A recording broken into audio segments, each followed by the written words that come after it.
You are nothing. 3 words. Spoken loud enough for 200 guests to hear. Spoken by a man whose approval could make or break a reputation. Spoken to a woman who believed, stupidly, desperately, that she belonged. Clara Whitmore stood frozen in the center of the Ashford ballroom, champagne glass trembling in her gloved hand, as London's elite turned toward her with the synchronized precision of vultures spotting carrion. The Duke of Hale didn't even look at her as he said it, just turned his back, dismissing her like a servant who'd overstayed her welcome. And the crowd, the same people who'd smiled at her an hour ago, laughed. That night changed everything. If you want to know how a woman goes from social execution to building an empire on the edge of the world, if you want to see what happens when the forgotten refuse to stay silent, stay with me. And when you finish this story, drop a comment with your city. I want to see how far Clara's fight can travel. The crystal chandeliers of the Ashford estate threw fractured light across marble floors, polished to a mirror shine. Clara had been to dozens of these events, hundreds maybe, but tonight felt different, sharper, like the air before a thunderstorm. She shouldn't have come. The thought whispered through her mind as she adjusted the ivory gloves that suddenly felt too tight, too obvious, too much like a costume she'd borrowed without permission. Her dress, pale blue silk that her stepmother had barely glanced at before approving, seemed wrong now, childish among the deep crimsons and midnight blacks the other women wore. "Stop fidgeting," Margaret hissed beside her. Clara's stepmother stood with the posture of a woman who'd been born knowing she belonged. Shoulders back, chin lifted, eyes scanning the room not with nervousness but with calculation, measuring every conversation, every glance, every alliance forming and dissolving in real time. "I'm not. You are. And people notice." Margaret's smile didn't waver, even as her words cut. "Do you see Lady Pemberton? She's already looked at you twice. Fix your face." Clara had learned over the 8 years since her father had remarried that fix your face meant erase any evidence of feeling, smooth out the worry, brighten the eyes, become pleasant, become forgettable. She was good at forgettable. "The Duke is here," Margaret murmured, and something in her voice sharpened. "Sebastian Hale." Clara's stomach dropped. Everyone knew about Sebastian Hale. 32 years old, inherited one of the oldest dukedoms in England at 25, and had spent the last 7 years proving that power didn't need to be loud. He was tall. Clara had seen him once before, at a distance, with dark hair and the kind of face that belonged on Roman coins. Handsome in a way that felt deliberate, weaponized. But it wasn't his looks that made him dangerous. It was the fact that when Sebastian Hale approved of something, a business venture, a political move, a person, doors opened. And when he didn't, those same doors slammed shut so fast they broke fingers. "Don't embarrass me," Margaret said quietly. Clara wanted to ask how she could possibly embarrass someone who barely acknowledged her existence outside of moments like this, but she knew better. She nodded instead. "Good girl." The crowd shifted, and Clara caught her first real look at him. Sebastian Hale stood near the terrace doors, one hand in his pocket, the other holding a glass of whiskey he didn't seem interested in drinking. He was listening to Lord Pemberton drone on about something, investments, probably, or property, with the expression of a man whose attention was worth more than gold, but who was choosing, for reasons unknown, to spend it here. His eyes were pale. She could see that even from across the room, pale and sharp and completely devoid of warmth. Clara. She jumped. Her stepmother's fingers dug into her arm, not hard enough to bruise, but hard enough to remind. "Lord Ashford is approaching. Smile." Clara smiled. Lord Ashford was 70 if he was a day, with a red face and hands that lingered too long when he greeted women. He'd known her father, had even expressed something approaching sympathy when Thomas Whitmore died 3 years ago, leaving behind a daughter, a second wife, and a legacy built on shipping routes and smart investments. "Miss Whitmore?" Ashford boomed. "Looking lovely this evening." "Thank you, my lord. Your father would be proud." Would he? Clara didn't know anymore. Thomas Whitmore had loved her, she was certain of that, but toward the end, weakened by illness and leaning heavily on Margaret's counsel, he'd seemed distant, distracted, like he was already halfway gone. "You're too kind," Margaret cut in smoothly. "Clara has been such a comfort during this difficult time." Comfort. As if Clara was a warm blanket and not a person who'd watched her inheritance get carved up and redistributed.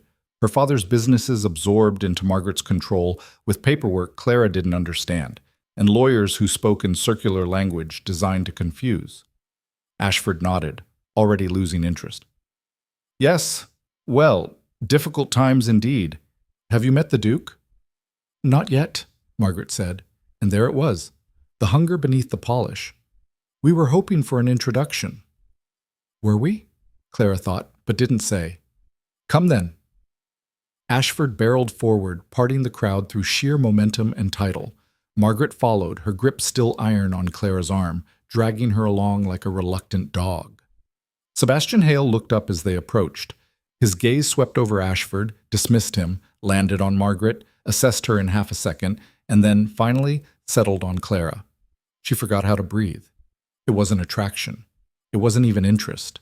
It was the sensation of being seen by something cold and calculating, a predator's awareness that noted your existence only to determine whether you were threat, prey, or irrelevant. She was irrelevant. She knew it before he even spoke. Lord Ashford, Sebastian said, his voice smooth and utterly disinterested. Your Grace, may I present Mrs. Margaret Whitmore and her stepdaughter, Miss Clara Whitmore. Margaret curtsied with practiced grace. Clara followed a beat too late, her knees wobbling. A pleasure, Margaret said. My late husband spoke often of your father. They had mutual interests in... Did they? It wasn't a question. Sebastian's attention had already drifted back toward the terrace. Margaret's smile tightened. Yes. In fact, Clara has been quite involved in managing some of the family's charitable works. Haven't you, dear? Clara's mind went blank. Charitable works? She'd tried once to organize a fundraiser for a local orphanage. Margaret had shut it down immediately, calling it inappropriate attention-seeking. Now she was using it as social currency? Yes, Clara managed. Sebastian's pale eyes flicked back to her. How noble! The word landed like a slap. There was nothing noble in his tone. No respect, no curiosity, nothing but the barest acknowledgement of sound waves traveling through air. She's very passionate about education, Margaret pressed, desperation creeping in at the edges. For young women, especially. A modern thinker. Modern, Sebastian repeated, tasting the word like something sour. How progressive. Lord Ashford chuckled nervously. Margaret's fingers were claws now, digging crescents into Clara's skin through the silk. We were hoping, Margaret began, that perhaps you might consider... No. One word, flat, final. Margaret blinked. I'm sorry? I'm not interested in charitable ventures at the moment, Mrs. Whitmore. I'm sure your stepdaughter's passion is admirable, but I have limited time and even more limited patience for projects that won't yield results. The room had gone quiet. Not silent. There was still music, still conversation in the far corners. But the people near them had stopped talking, stopped moving, started listening. Clara felt it like ice water down her spine. Of course, Margaret said quickly. I didn't mean to imply... You did. Sebastian set down his glass with a soft click. You meant to leverage your late husband's name to secure my interest in something you think will elevate your standing. It's transparent, Mrs. Whitmore. And tedious. Margaret's face went white. Your Grace, Ashford tried, perhaps, and your stepdaughter. Sebastian turned fully toward Clara now, and she wanted to disappear, wanted to sink through the marble floor and dissolve into nothing. What do you actually want, Miss Whitmore? Her mouth opened. Nothing came out. I thought so, Sebastian said softly. You're here because someone told you to be here, wearing a dress someone approved, smiling on command.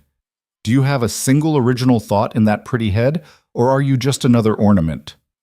That's uncalled for, Margaret snapped, but her voice shook. Sebastian ignored her completely. He was still looking at Clara, waiting, and she realized with creeping horror that he actually wanted an answer, that he'd asked the question not to humiliate her, but because he was genuinely curious whether there was anything beneath the surface. And she had nothing to give him. Clara's voice cracked. I want to help people. Help people, Sebastian repeated. How? Through education. Through... Specifics. Her mind scrambled. I I think young women should have access to learning, to books, to tutors, to... Why? Because they deserve... Deserve? Sebastian's laugh was short, humorless. What does deserve have to do with anything? The world doesn't run on deserve, Miss Whitmore. It runs on power, money, and leverage. You can't educate people who don't have the means to use that education. You can't save people who don't want saving. All you're doing is making yourself feel better about the accident of your birth. The words hit like stones. You don't know me, Clara whispered. I don't need to. You're interchangeable with a dozen other well-meaning, shallow-thinking girls who show up at these events hoping to marry well and pretend their charity work matters. It doesn't. You don't. He picked up his glass again. You are nothing, Miss Whitmore. Just another face that'll be forgotten by morning. The room erupted. Not in outrage. Clara would have preferred outrage. No, they erupted in laughter. Nervous, tittering laughter that spread like poison through the crowd. Lady Pemberton covered her mouth with a fan. Lord Ashford cleared his throat and suddenly found the ceiling fascinating. Even Margaret had taken a half step back, creating distance. Clara stood alone. Her face burned. Her eyes stung. Every instinct screamed at her to run, but her legs wouldn't move. Sebastian had already turned away, resuming his conversation with Pemberton as if she'd ceased to exist. Because to him, she had. Clara didn't remember leaving the ballroom. One moment she was standing there, drowning in laughter and humiliation, and the next she was in a hallway, some servant's corridor, narrow and dim, with her back against cold stone and her lungs refusing to work properly. Breathe, she told herself, just breathe. But every breath felt like swallowing glass. You are nothing. She'd been dismissed before, overlooked, underestimated. Her stepmother had spent years treating her like an inconvenient obligation, something to be managed and controlled until she could be married off to someone useful. But this was different. This was public execution. Sebastian Hale hadn't just rejected her. He'd held her up in front of London's most powerful people and declared her worthless. And they'd agreed. With their silence, with their laughter, with the way they'd all immediately looked away, they'd agreed. The door at the end of the hall opened. Margaret stepped through, her face a mask of barely controlled fury. What, she said quietly, did you do? Clara's laugh came out broken. I didn't... You embarrassed me in front of the Duke, in front of everyone. I didn't do anything. He told you exactly what you are, and you just stood there like a simpleton. Margaret closed the distance between them, her voice dropping to something venomous. I have spent 3 years rebuilding your father's name after his death nearly destroyed it. 3 years managing debts and investments and idiotic mistakes, and you repay me by making me look like a fool? You're the one who pushed me at him, Clara shot back, anger finally sparking through the shame. You're the one who wanted an introduction. Because I thought you had at least enough sense to make a decent impression. Margaret's hand shot out, gripping Clara's chin hard enough to hurt. But you don't, do you? You're exactly what he said. Nothing. A liability I've been carrying because your father made me promise to look after you. She released Clara with a shove. I'm done. What? I'm done managing you. Done pretending you're an asset. Done wasting time and money on a girl who can't even hold a conversation without falling apart.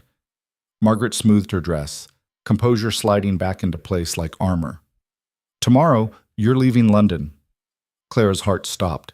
Leaving? Your father had a property on the northern coast, some drafty estate he never visited. You'll go there. For how long? Margaret smiled, and it was the cruelest expression Clara had ever seen.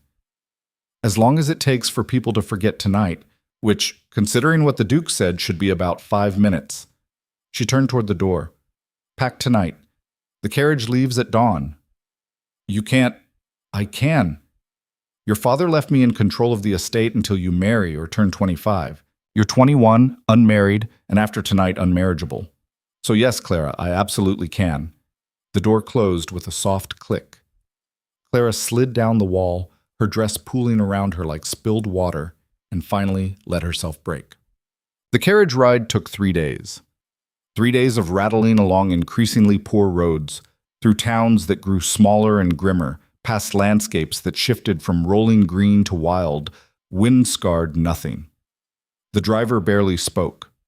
The maid Margaret had sent along, a sour-faced woman named Helen, spoke even less.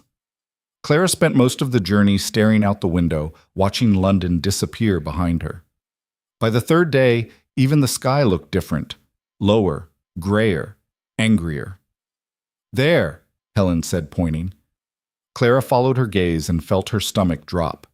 The estate, if you could call it that, sat on a cliff overlooking the sea. It was stone, blocky, and utilitarian, with none of the grace of London architecture. No gardens, no decorative anything, just walls thick enough to withstand the wind that howled across the headland like something alive. "Whitmore Manor," Helen said, her tone making it clear what she thought of the name. Manor. It looked more like a fortress built by someone who'd given up on beauty and focused entirely on survival. The carriage lurched to a stop. An old man emerged from the front door, the only person, apparently, who'd been informed of their arrival. He introduced himself as Davies, the groundskeeper, and explained in clipped sentences that the main house had 6 bedrooms, most unfurnished, a kitchen that worked if you didn't mind hauling water, and a view of absolutely nothing but ocean and rocks. "The village is 2 miles east," he added. "Fishing folk mostly. Keep to themselves." "Wonderful," Helen muttered. Clara stepped down from the carriage, her boots sinking into mud, and stared up at the building that was apparently her prison. The wind hit her immediately, cold, relentless, carrying the smell of salt and something else.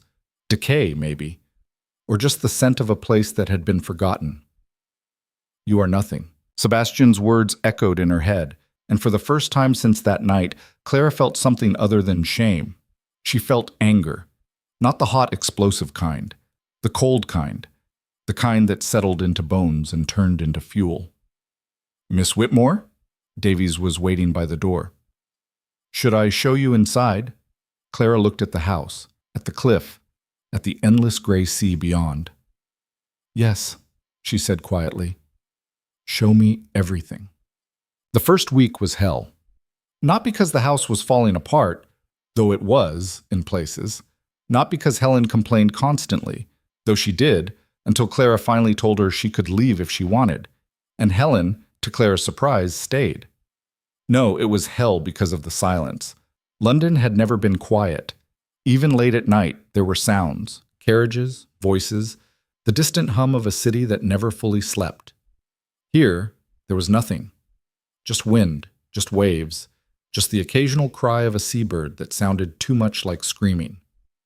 Clara wandered through the empty rooms, her footsteps echoing, and tried to figure out what she was supposed to do. Margaret had sent a trunks of her things, clothes mostly, and a few books. No money beyond a small stipend that Davies would manage. No instructions, no timeline. She was just here. On the 8th day, she walked to the village.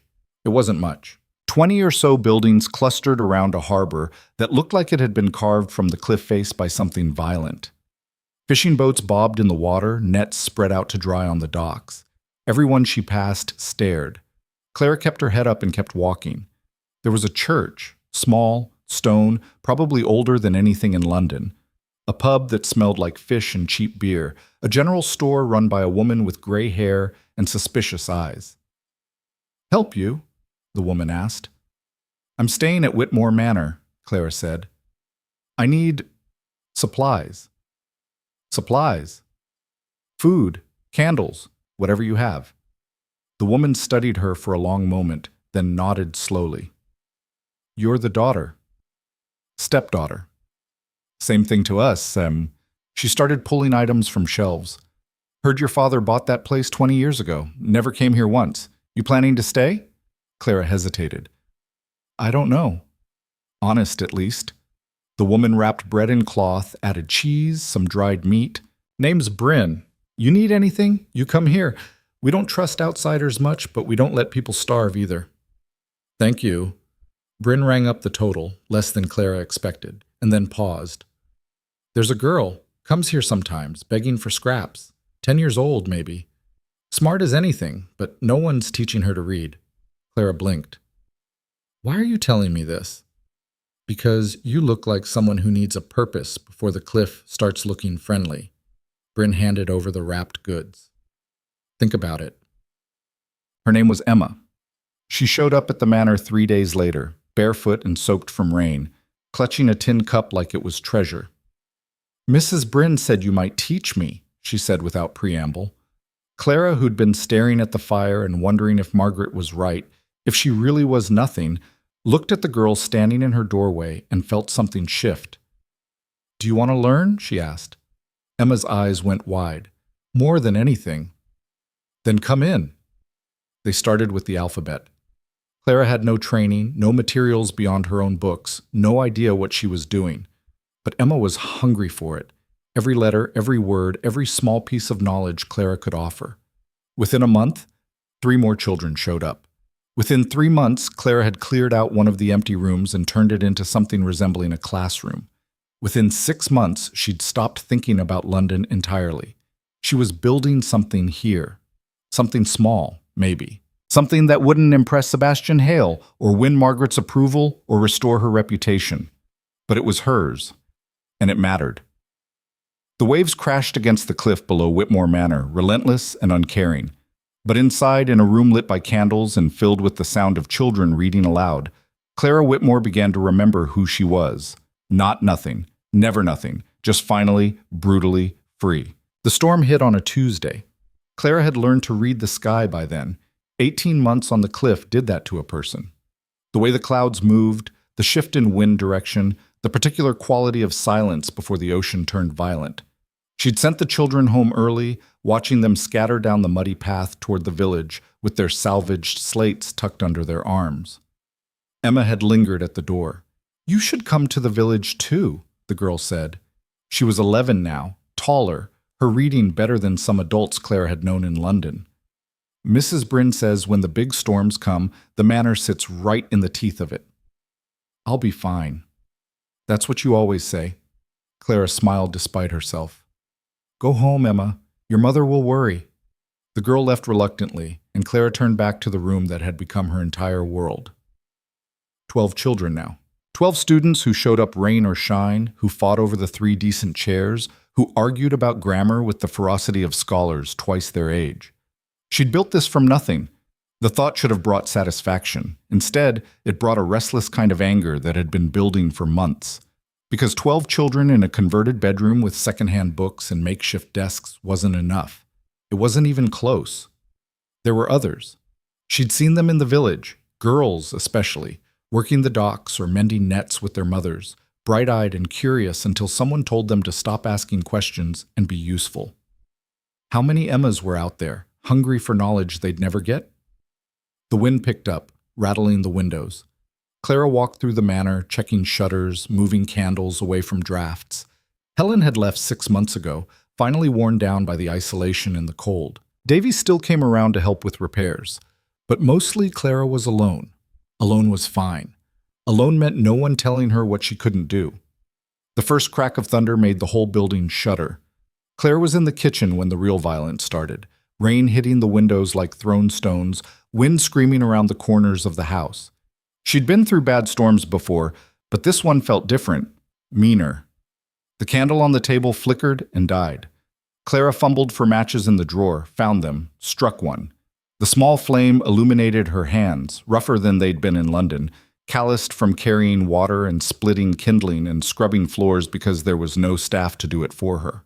A crash from upstairs made her jump. She grabbed the candle and took the stairs 2 at a time. The hallway was dark. The doors along it closed except for one at the far end, her makeshift classroom. The door had blown open and rain was pouring through a broken window, soaking everything.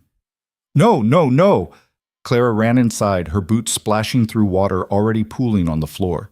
The books, her books, the only teaching materials she had, were scattered across the table, getting drenched. She grabbed what she could, shoving them against her chest, but there were too many. Papers disintegrated in her hands. Ink ran like blood across pages she'd carefully annotated. A section of roof gave way with a groan. Clara looked up just in time to see timber and slate crash down into the corner where the children usually sat. Where Emma sat, every single day, front row. asking questions that made Clara's brain hurt in the best possible way. If the storm had hit 3 hours later, she couldn't finish the thought. The wind tore through the broken roof, extinguishing her candle and plunging everything into darkness. Clara stood there, soaked and shaking, clutching ruined books, and felt something inside her crack open. This wasn't enough. Teaching 12 children in a room that could collapse at any moment wasn't enough. Scavenging materials and hoping for the best wasn't enough. Waiting for Margaret to decide she'd been punished sufficiently and could come home, that definitely wasn't enough. If she was going to do this, she needed to do it right, which meant she needed money, resources, support, which meant she needed London.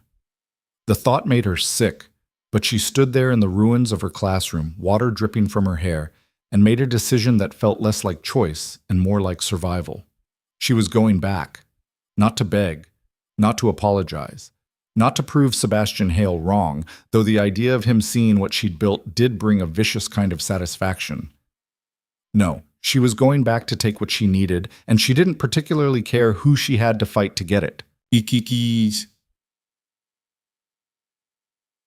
Davies found her the next morning, digging through the rubble.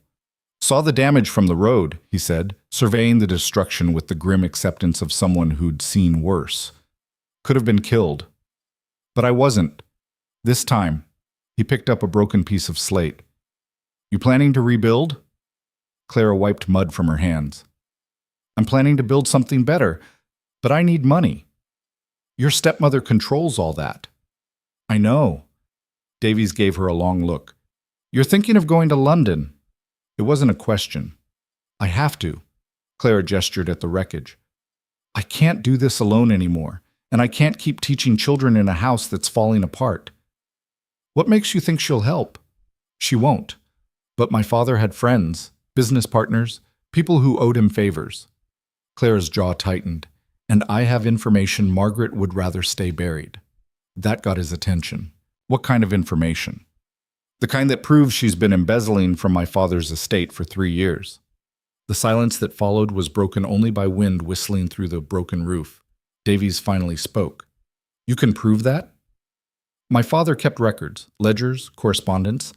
Margaret thought I was too stupid to understand any of it, so she never bothered hiding things from me.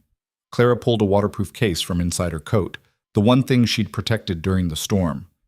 I've been copying documents for months. Every questionable transaction, every forged signature, every penny she skimmed off the top. That's dangerous. Everything's dangerous. Clara looked at what remained of her classroom. Staying here is dangerous. Doing nothing is dangerous. At least this way I'm choosing the risk. Davies studied her with something that might have been respect. When do you leave? Tomorrow. That's fast. If I wait, I'll lose my nerve.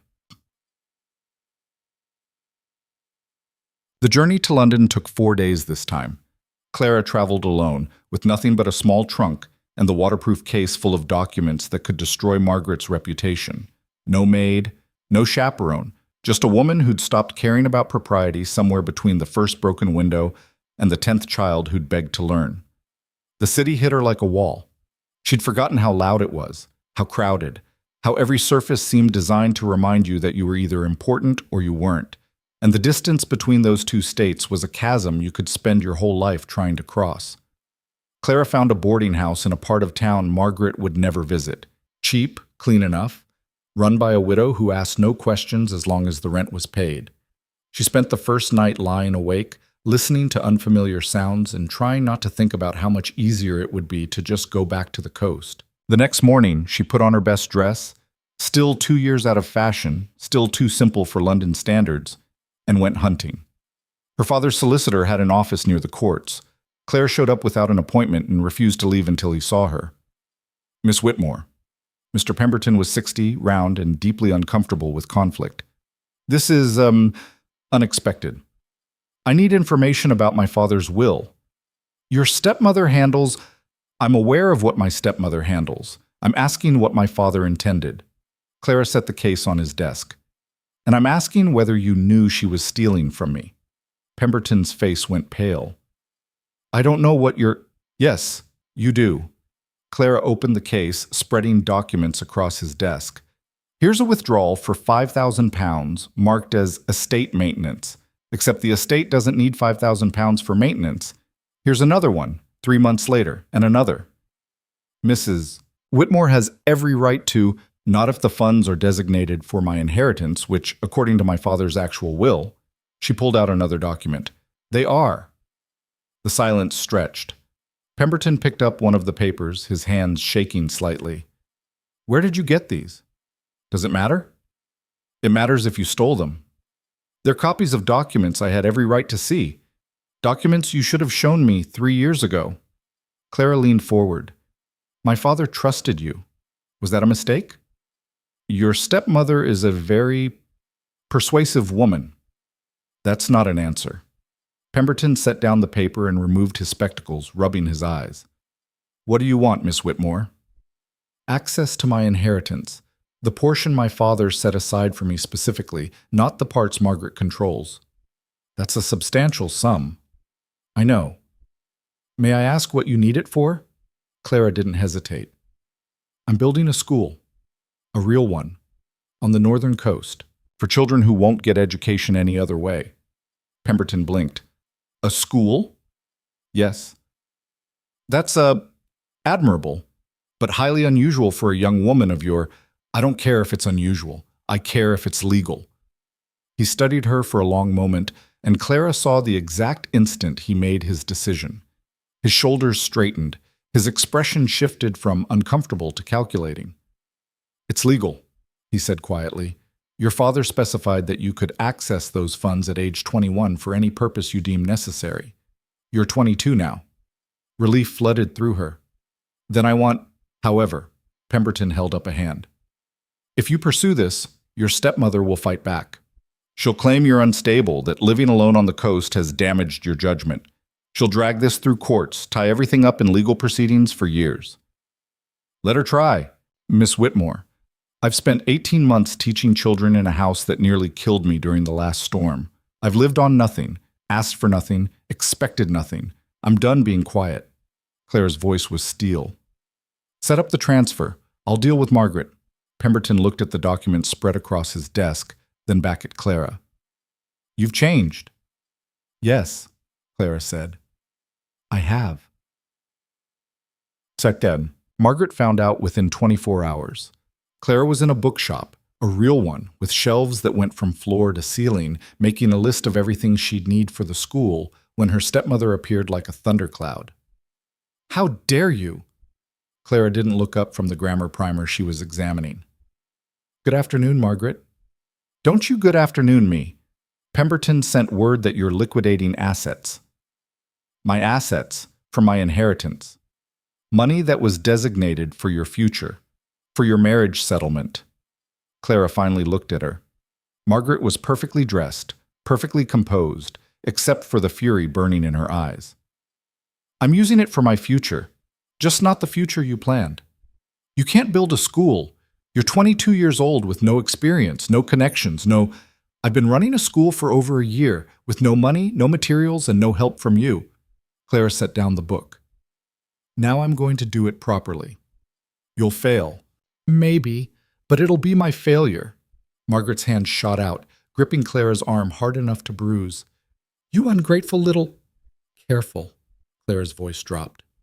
We're in public, and I have copies of every fraudulent transaction you've made in the last 3 years. Would you like me to start discussing them here? Margaret released her like she'd been burned. You're bluffing. Am I? Clara pulled a folded paper from her pocket, just 1 page, but enough.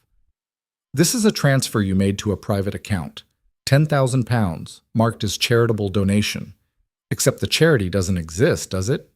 The color drained from Margaret's face. How did you... You underestimated me. Everyone does.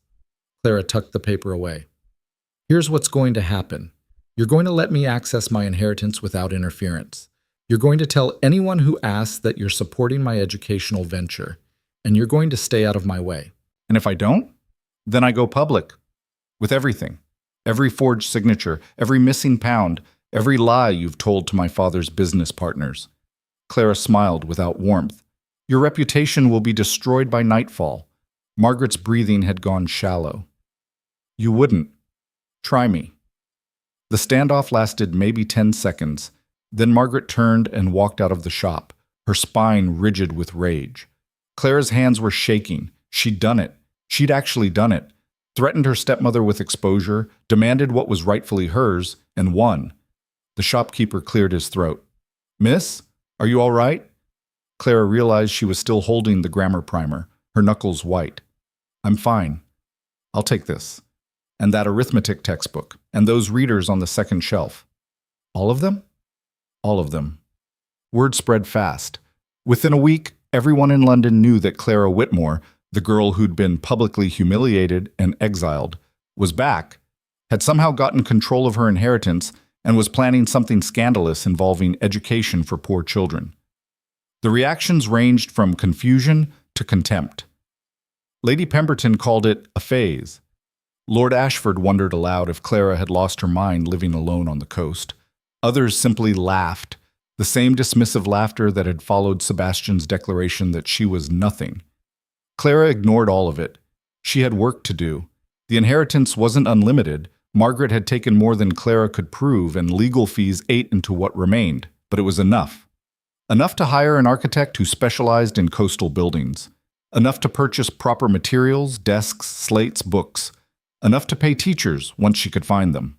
That was the hard part. Every tutor or governess she approached took one look at the location, 2 miles from a fishing village perched on a cliff, miles from anywhere that mattered, and declined. Politely at first, then less so when she kept asking. No one wants to bury themselves out there, one woman said bluntly, not for any amount of money. Clara sat in her boarding house room that night, staring at her lists and budgets, and felt the familiar creep of doubt. She could build the school, she could buy the materials, but she couldn't force people to care. A knock at the door startled her. It was late, past 9. The boarding house had rules about visitors. Miss Whitmore? The landlady's voice. There's someone here to see you. Clara opened the door to find a woman in her 30s, plainly dressed, with sharp eyes and ink stains on her fingers. I heard you're hiring teachers, the woman said without preamble. Yes, but I'm interested. She extended a hand. Catherine Ross. I taught at a girls' school in Manchester until they dismissed me for teaching science. Apparently that's too radical for young ladies. Clara shook her hand slowly. The position is on the northern coast, middle of nowhere, brutal weather, difficult conditions. Sounds perfect. You haven't even asked about the salary. Catherine smiled. I'm not doing this for the salary. I'm doing it because I'm tired of being told what I can't teach and who I can't teach it to. Are you offering the job or not? Clara felt something loosen in her chest. When can you start? Tomorrow. It'll take weeks to get everything ready. Then I'll help you get it ready. Catherine stepped inside, uninvited but welcome. You have plans? Clara gestured at the papers covering her bed. Plans, budgets, designs. I just need more people like me, Catherine finished. I know 2 other teachers who'd be interested. Good ones, who left positions because they refused to water down their curriculum. Will they actually come? If I vouch for you, yes. Catherine picked up one of the architectural drawings. This is ambitious. Too ambitious? No such thing. Catherine looked up, and Clara saw something fierce in her expression. But if we're doing this, we do it right. Not just a school, a statement. You with me? Clara thought about Emma, about the children sitting in her ruined classroom, about every girl in every village who'd been told she was worth less than the boys around her. Yes, she said. I'm with you. They left for the coast 3 weeks later. Clara, Catherine, and 2 other teachers, a stern mathematician named Margaret, which caused unfortunate confusion, and a young literature instructor called Anne, who couldn't have been more than 25. 4 women on a mission that most of London thought was doomed. The journey gave them time to plan. Catherine had ideas, radical ones, about curriculum and teaching methods. Margaret the mathematician wanted to include advanced sciences. Anne was passionate about literature that challenged students instead of coddling them. Clara listened to them argue in the cramped carriage and felt something she hadn't felt since before that ballroom. Hope. When they finally reached the manor, the sun was setting, painting the cliff in shades of amber and blood. Well, Catherine said, climbing down and surveying the windswept landscape. It's certainly dramatic. The construction crew had already started. The new building was taking shape beside the manor, stone walls rising from the cliff, designed to withstand anything the ocean could throw at it. Proper windows, solid roof, rooms for classrooms, a library, even sleeping quarters for students who lived too far to commute. Davies met them at the door. "Miss Whitmore, I see you brought reinforcements." "I brought an army," Clara said. "Is Emma around?" "In the village. Should I send for her?" "Please." Emma arrived an hour later, out of breath and wide-eyed. "You're back," the girl said, and then saw the construction, the new teachers, the crates of books being unloaded. "What is all this?" Clara knelt down to Emma's level. "This is your school, a real one, with real teachers and real books and every opportunity you could want." Emma's eyes filled with tears. "For me? For you, for every child in this village, for every girl who's been told she's not worth educating." Clara took the girl's hands. "You're going to learn things that will change your life, and then you're going to go out and change the world." "I don't know how—" "You will," Catherine said, joining them. "We'll teach you." Emma looked at Clara, then at the building rising from the cliff, then back. "Everyone said you'd fail. Everyone says a lot of things." Clara smiled. "Let them talk. We have work to do." The school opened 6 months later. Opening day, Clara stood outside the completed building, 2 stories of stone and glass and defiance, and watched families arrive from the village, mothers and fathers who'd been skeptical at first, but had seen their children's progress. Children who'd been learning in Clara's ruined classroom and were now walking into something magnificent. 40 students, 40 lives about to change. Catherine stood beside her. "Nervous? Terrified? Good. Means you're paying attention." They walked inside together into a space filled with light and voices and possibility.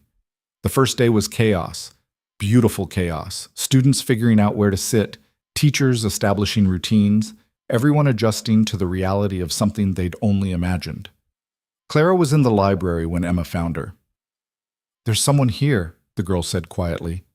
"From London." Clara's stomach dropped. "Who?" "Says his name is Sebastian Hale." The world tilted. Clara followed Emma down the hall on legs that didn't quite work, her mind racing. Why was he here? How did he even know about the school?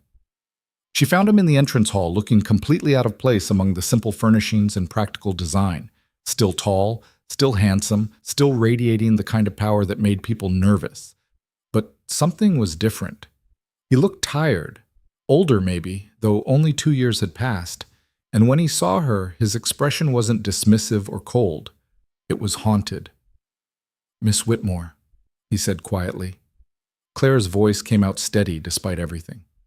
"You're not welcome here." "I know." "Then why are you here?"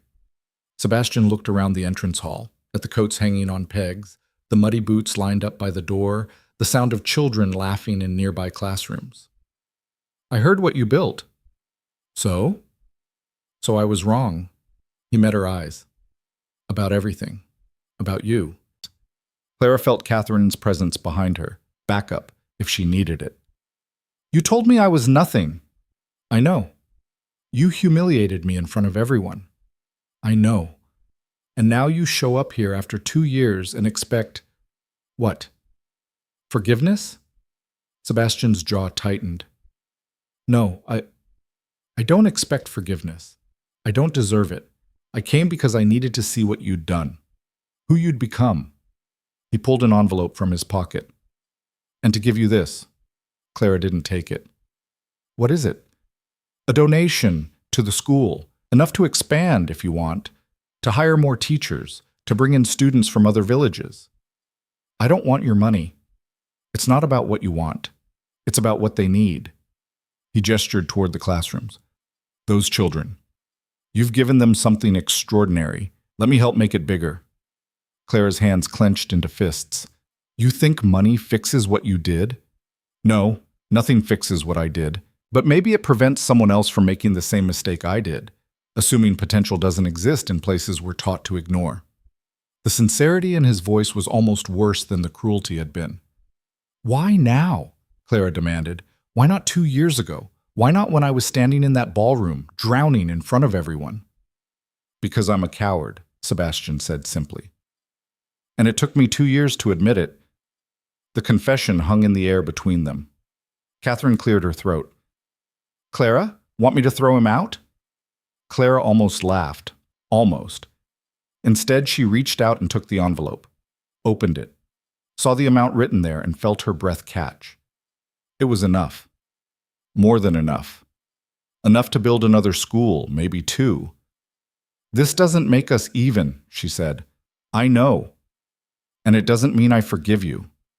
"I know." Clara folded the envelope and tucked it into her pocket. "But I'll take it. For them." Sebastian nodded slowly. "That's all I'm asking."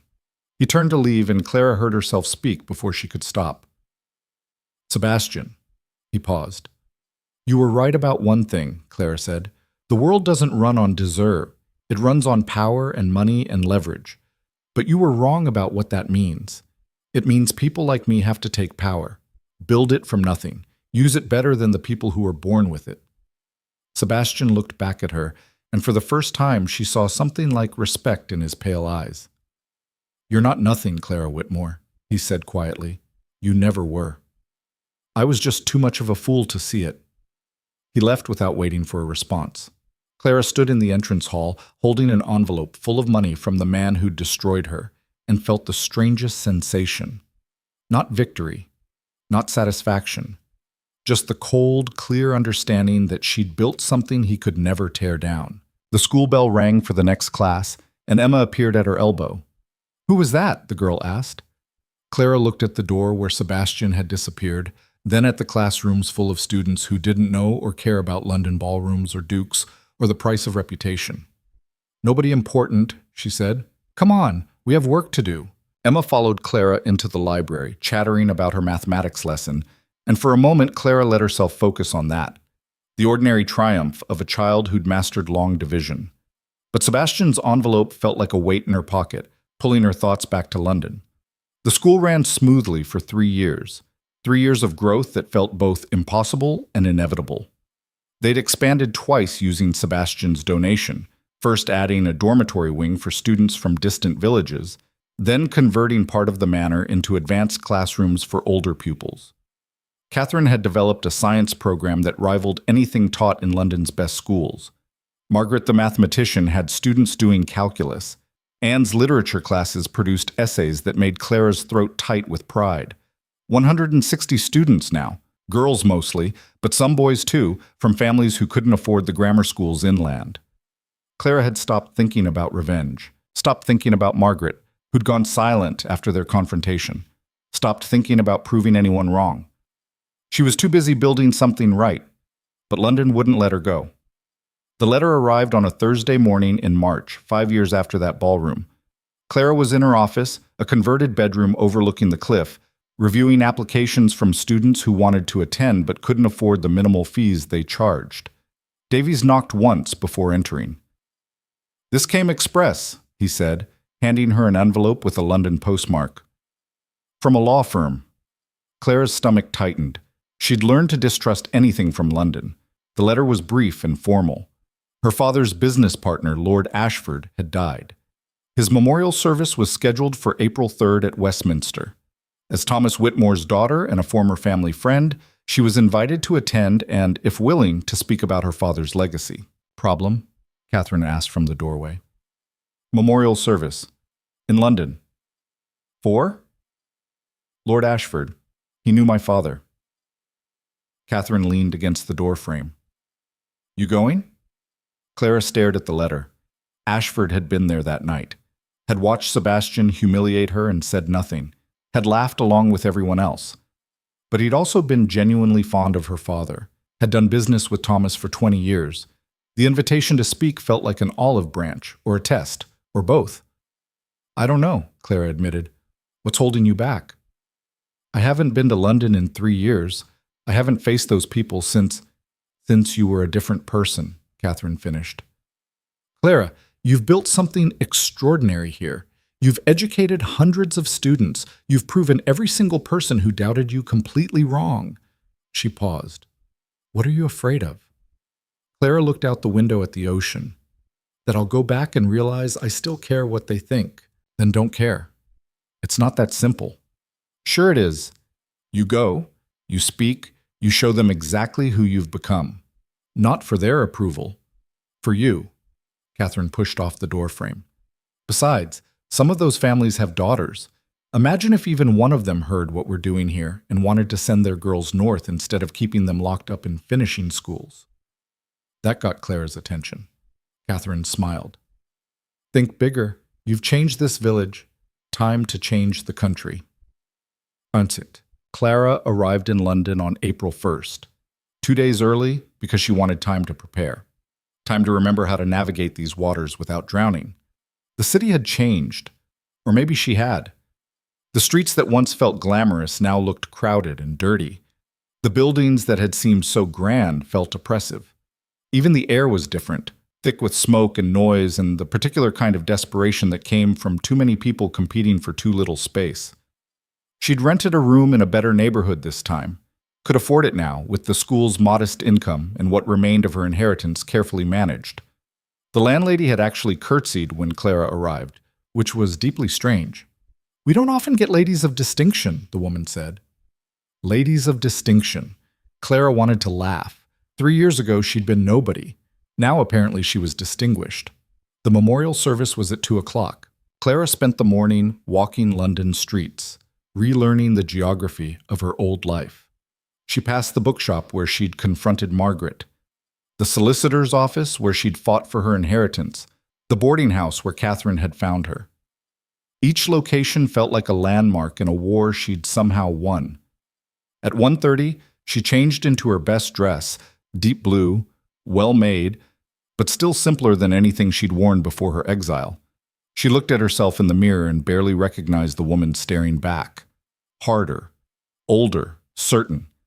Westminster was exactly as she remembered, Gothic and imposing, designed to make you feel small. Clara walked through doors she hadn't entered in 5 years and felt eyes turn toward her. Recognition rippled through the crowd like wind through grass. Is that Clara Whitmore? Thought she was dead. Teaching school somewhere.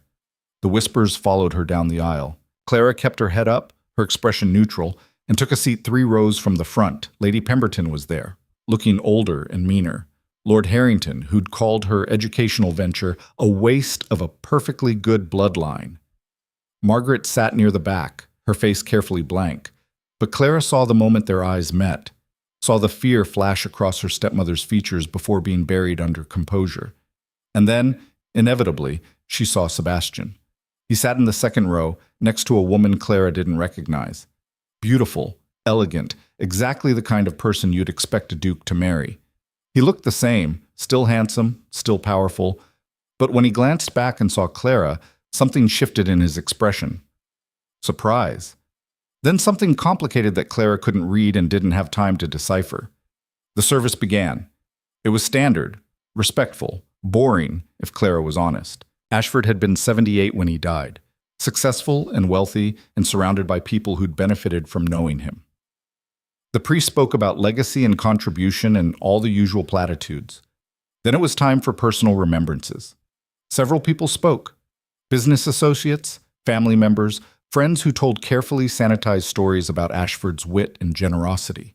The crowd was getting restless, ready for this to end and move on to the reception where the real socializing happened. Clara's name was called. She stood, smoothed her dress, and walked to the podium. The room was silent, waiting, judging. Clara gripped the edges of the wooden lectern and looked out at faces she'd once desperately wanted to impress. Faces that had laughed at her humiliation. Faces that had dismissed her as nothing. I wasn't going to come, she said quietly. That got their attention. Lord Ashford knew my father for 20 years. They did business together, socialized together, trusted each other. And when my father died, Lord Ashford expressed his condolences. He told me my father would be proud of me. Clara paused. That was 5 years ago, right before I was exiled to the northern coast for the crime of being unremarkable. Someone coughed nervously. I thought about what to say today, thought about being gracious, respectful, appropriate, but then I realized Lord Ashford wouldn't want that. He was many things, but he wasn't a hypocrite. So I'm going to tell the truth instead. She could feel the tension crackling through the cathedral. My father built a shipping empire from nothing. He employed hundreds of people, supported dozens of families, contributed to this city's prosperity, but what mattered most to him wasn't profit. It was potential. He believed in investing in people others overlooked. Clara's voice grew stronger. When he died, I lost more than a father. I lost my place in this world. I was sent away, forgotten, dismissed as insignificant by people who measured worth in titles and bloodlines and connections. She looked directly at Sebastian. I was told I was nothing. His face had gone pale. But Exile gave me something London never could. It gave me purpose. For the past 5 years, I've run a school on the northern coast. We've educated over 300 students, children who would never have had access to quality education otherwise. We teach science, mathematics, literature, philosophy. We teach them to think critically, to question assumptions, to recognize their own potential. Lady Pemberton's fan had stopped moving. We've sent graduates to universities, to apprenticeships, into careers that were supposed to be impossible for people like them. And we did it without your approval, without your money. She paused. Without your permission. The silence was absolute. So when I think about legacy, I don't think about how many people attended your funeral or how much wealth you accumulated. I think about how many lives you changed, how many people are better off because you existed. Clara's hands were steady on the lectern. Lord Ashford knew my father believed in investing in potential. I'd like to think he would have approved of what I've built, even if the rest of you don't. She stepped back from the podium. No one moved. Then, from the back of the cathedral, someone started clapping, slowly at first. Then others joined, scattered applause that grew into something Clara hadn't expected. Not everyone. Lady Pemberton looked furious. Several others sat with their arms crossed, faces tight with disapproval. But some clapped, and Sebastian stood up. Clara's heart hammered as he walked to the podium, his expression unreadable. She moved aside, giving him space, and he stood there for a moment before speaking. Miss Whitmore is right, he said quietly, about everything. The applause stopped.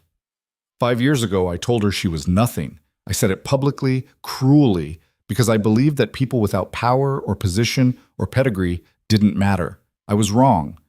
His voice cracked slightly. I've spent those 5 years learning exactly how wrong. He turned to face Clara directly. You asked me once why I came to your school. I said it was because I needed to see what you'd built. That was true, but not complete. He took a breath. I came because I've spent half a decade trying to figure out how someone I dismissed so completely became the most remarkable person I've ever met. Clara felt the cathedral tilt.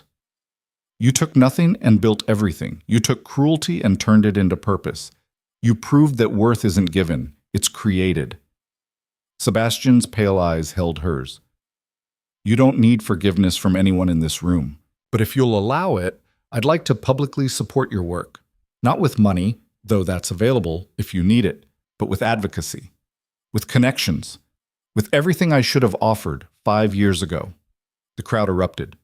Not in applause this time, in chaos. Voices raised in shock, in outrage, in confusion. A duke publicly apologizing to a woman he'd humiliated, offering to support a rural school for common children? It was scandalous. It was perfect. Clara stood frozen, processing what had just happened. Sebastian had just risked his reputation, everything he'd carefully built, to stand beside her, in front of everyone who mattered. Why? She asked, her voice barely audible over the noise. Because it's time someone with power used it for something that actually matters, Sebastian said simply. Margaret chose that moment to stand up. This is ridiculous, she announced loudly. Clara isn't some educational pioneer. She's a girl playing at importance, wasting her inheritance on a fantasy. She looked around the cathedral, seeking allies. I've been patient. I've allowed her this experiment. But enough is enough. Sit down, Margaret, Clara said quietly. I will not. You're embarrassing yourself, embarrassing your father's memory. That school is a drain on resources that should be resources you tried to steal, Clara interrupted. The cathedral went silent. Margaret's face drained of color. I don't know what you're... Yes, you do. Shall I detail the embezzlement? Here? Now? Clara pulled a folded document from her pocket. She'd brought it, just in case. Or would you prefer to sit down and let me finish what I came here to do? Margaret sat down so fast she nearly fell. Clara turned back to the crowd. I didn't come here for approval. I came to honor a man who knew my father. But since we're all here, I have something to show you. She nodded to Davies, who'd been waiting by the entrance. He wheeled in a cart covered with a cloth. These are samples of work from my students, Clara said, removing the cloth to reveal paintings, scientific diagrams, mathematical proofs, essays. This is what's possible when you invest in potential instead of pedigree. She picked up a painting, a seascape, technically perfect and emotionally devastating. This is by Emma Thornton. 10 years old when I met her, couldn't read, was expected to spend her life mending nets. She's 15 now. This painting won recognition from the Royal Academy last month. They don't know she's from a fishing village. They just know she's talented. Clara set it down and picked up a mathematical proof. This is by Michael Chen. Solved a problem that's been stumping mathematicians for decades. He's 17. His parents are fishermen. She held up essay after essay, proof after proof, evidence of excellence that couldn't be dismissed or ignored. This is what you're missing, Clara said. By limiting education to people who already have everything, you're losing brilliance. You're wasting potential. You're making the world smaller and stupider and weaker. Lady Pemberton stood up. We have perfectly good schools. For rich boys, Clara shot back. What about everyone else? There are charity schools that teach basic literacy and obedience. I'm talking about real education, the kind that changes lives. Clara's voice rose. The kind that lets a fisherman's daughter paint masterpieces, or a shopkeeper's son solve mathematical proofs. The kind that threatens you because it means the world you control isn't the only world that matters anymore. How dare you? How dare I? Clara laughed, and it came out sharp and wild. How dare you waste human potential because you're too comfortable to imagine anything different? Sebastian stepped forward. She's right. Lady Pemberton rounded on him. You can't seriously... I can. I am. And I'm donating land for 2 more schools, one in Manchester, one in Birmingham. Miss Whitmore will oversee their development. He looked at Clara. If she'll accept. Clara's mind raced.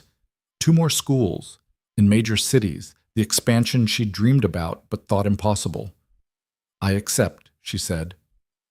The cathedral erupted again. Half the room was shouting. The other half was staring in shock. Margaret looked like she might faint. Lady Pemberton was purple with rage. But Sebastian was smiling, a real smile, the first Clara had ever seen from him. It transformed his whole face, made him look younger and more human and almost like someone she could trust. We should discuss details, he said quietly, just to her. We should, Clara agreed. The crowd was pushing forward now, some demanding to see the student work, others trying to get Sebastian's attention, still others arguing amongst themselves about whether this was brilliant or insane. Clara felt hands grab her arm. She turned to find a woman in her 40s, well-dressed, but with ink stains on her fingers and an intensity in her eyes that Clara recognized immediately. My daughter, the woman said urgently. She's brilliant, reads everything, asks impossible questions. Her governess says she's difficult. I think she's bored. Bring her to me, Clara said without hesitation. To the coast? Or wait for the Manchester school, but bring her. Let me see what she can do. The woman's eyes filled with tears. Thank you. More people pushed forward, a father asking about his son, a teacher wanting to know Clara's methods, a businessman offering funding. Clara answered them all, her voice steady even as her heart hammered. This was happening. Actually happening. The wall between her world and theirs was cracking. Then she saw Margaret pushing through the crowd, her face twisted with fury. You think you've won, her stepmother hissed when she got close enough. You think this little performance changes anything? It changes everything. They'll forget. They always do. Next week there will be some new scandal, and you'll go back to being nobody, Clara smiled. I was never nobody, Margaret. You just needed me to believe I was so you could control me. But I stopped believing in your version of me a long time ago. You're going to regret this. No, Clara said quietly. You are. Margaret's hand flew up, an instinctive slap that Clara caught midair. The crowd gasped. Don't, Clara said, her voice ice. Don't ever touch me again. Don't ever threaten me again. And don't ever underestimate me again. She released Margaret's wrist. You're done. Margaret stumbled back, her composure finally shattering. She looked around at the faces watching, judging, and then fled the cathedral like something pursued. Sebastian appeared at Clara's elbow. That was necessary, Clara finished. She needed to know I'm not afraid of her anymore. You never should have been. But I was. For years. Clara looked up at him. Why are you really doing this? Doing what? Supporting the schools, risking your reputation, all of it. Sebastian was quiet for a moment. Because 5 years ago I destroyed someone for no reason except that I could. And I've spent every day since wondering what kind of person that makes me. He met her eyes. Turns out, it makes me the kind of person I don't want to be anymore. That's not enough, Clara said. Guilt isn't a foundation.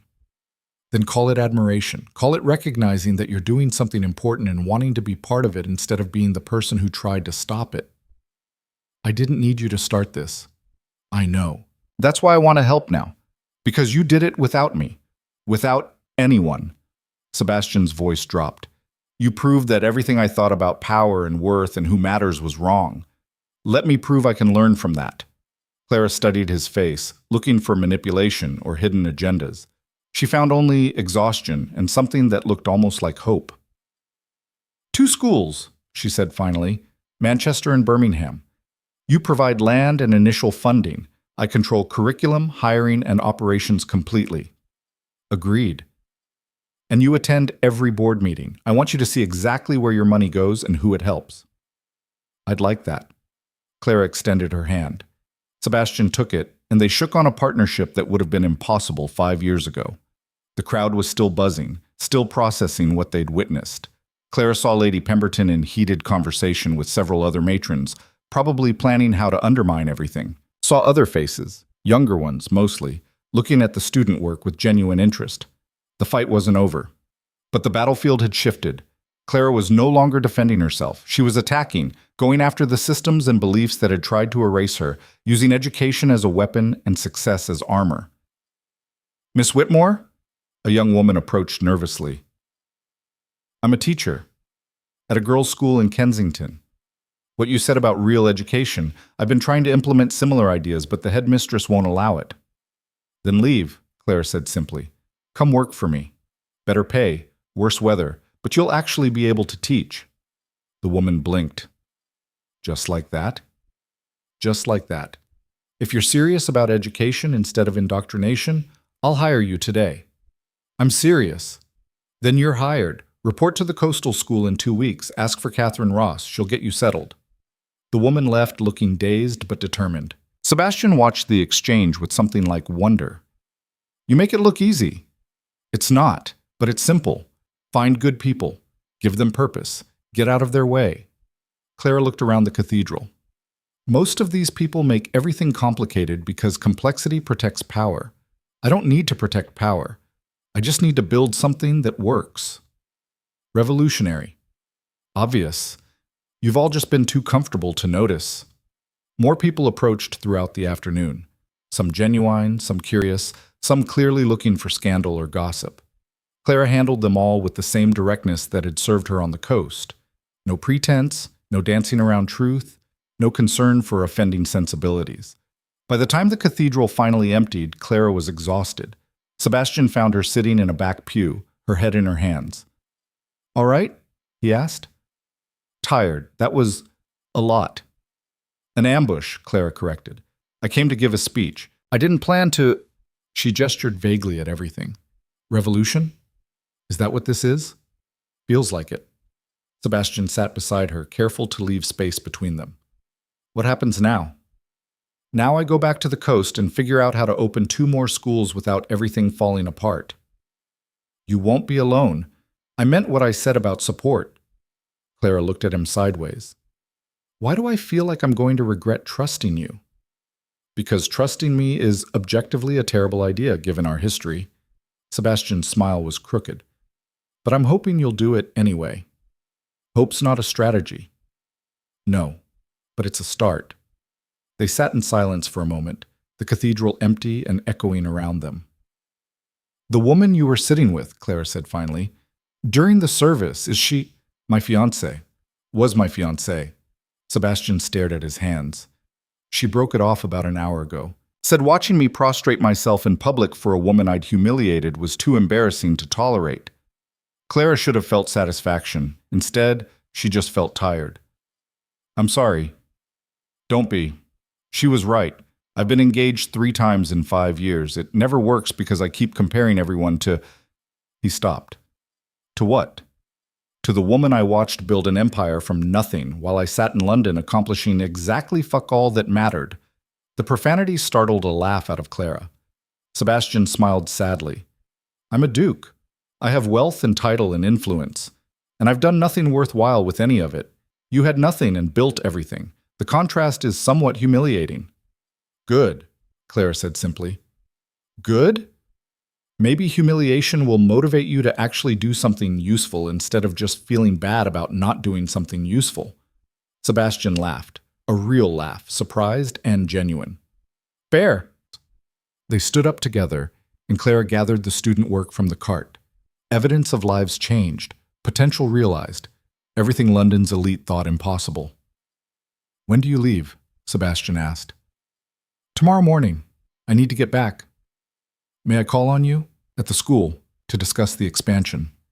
Clara studied him for a long moment. 5 years ago, she would have done anything for his attention. Now she wasn't sure she wanted it, but the schools needed him. The students needed what he could provide. Call on the school, she said carefully. Not on me. Understood.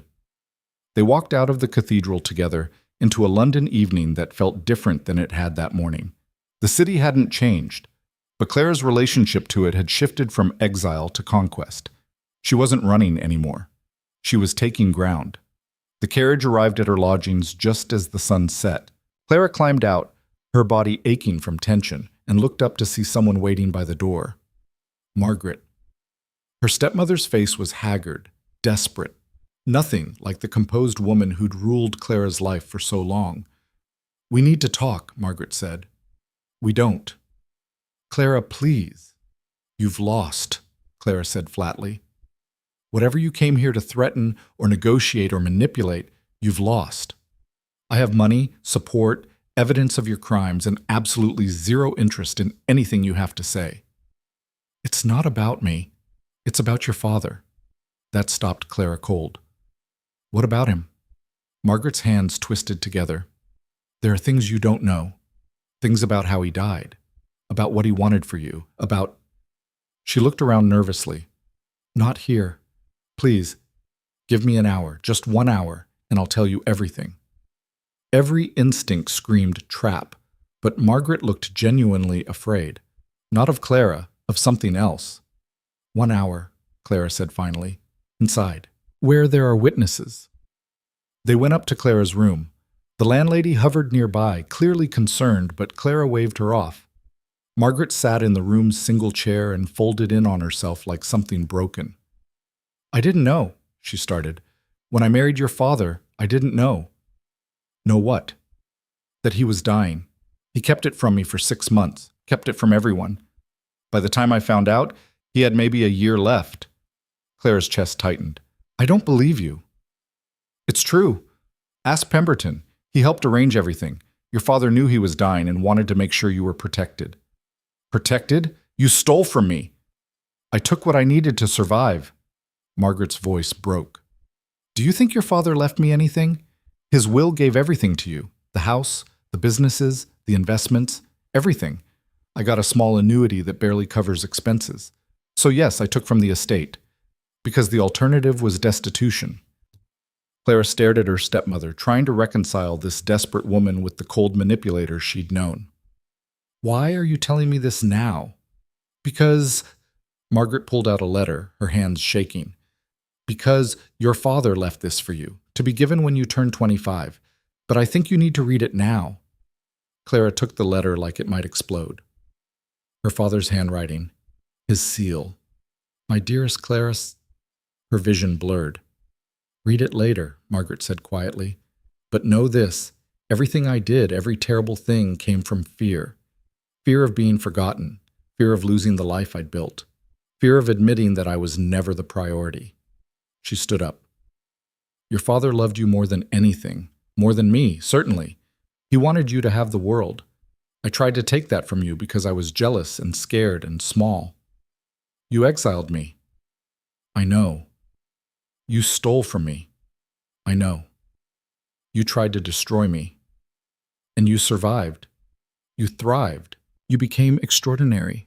Margaret moved toward the door. I'm leaving London, going to the continent. You won't see me again, but I needed to give you that letter and tell you. Her voice cracked. I'm sorry for all of it. You deserved better. She left before Clara could respond. Clara stood alone in the middle of the room, holding a letter from a dead father and trying to process what had just happened. Her hands shook as she broke the seal. The letter was long, pages and pages of her father's careful script, details about his illness, explanations of his will, apologies for not being stronger, for not protecting her better, for choosing Margaret without thinking through all the consequences. And then, at the end, Clara, my brilliant girl, I know the world will try to make you small. It makes everyone small, especially women, especially those without the right name or connections or fortune. Don't let it. You have a mind that could change everything, a heart that could reshape the world. Don't waste either trying to fit into spaces designed to contain you. Build your own spaces.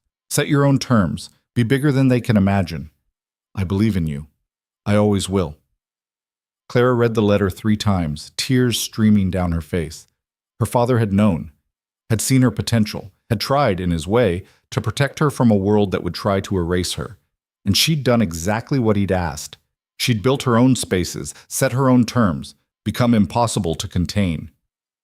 A knock at the door interrupted her spiral. Miss Whitmore? The landlady's voice. There's a man here. Says it's urgent. Clara wiped her face and opened the door to find Davies, out of breath and panicked. Fire! He gasped. At the school. Started an hour ago. Catherine sent me to find you. Clara's blood turned to ice. How bad?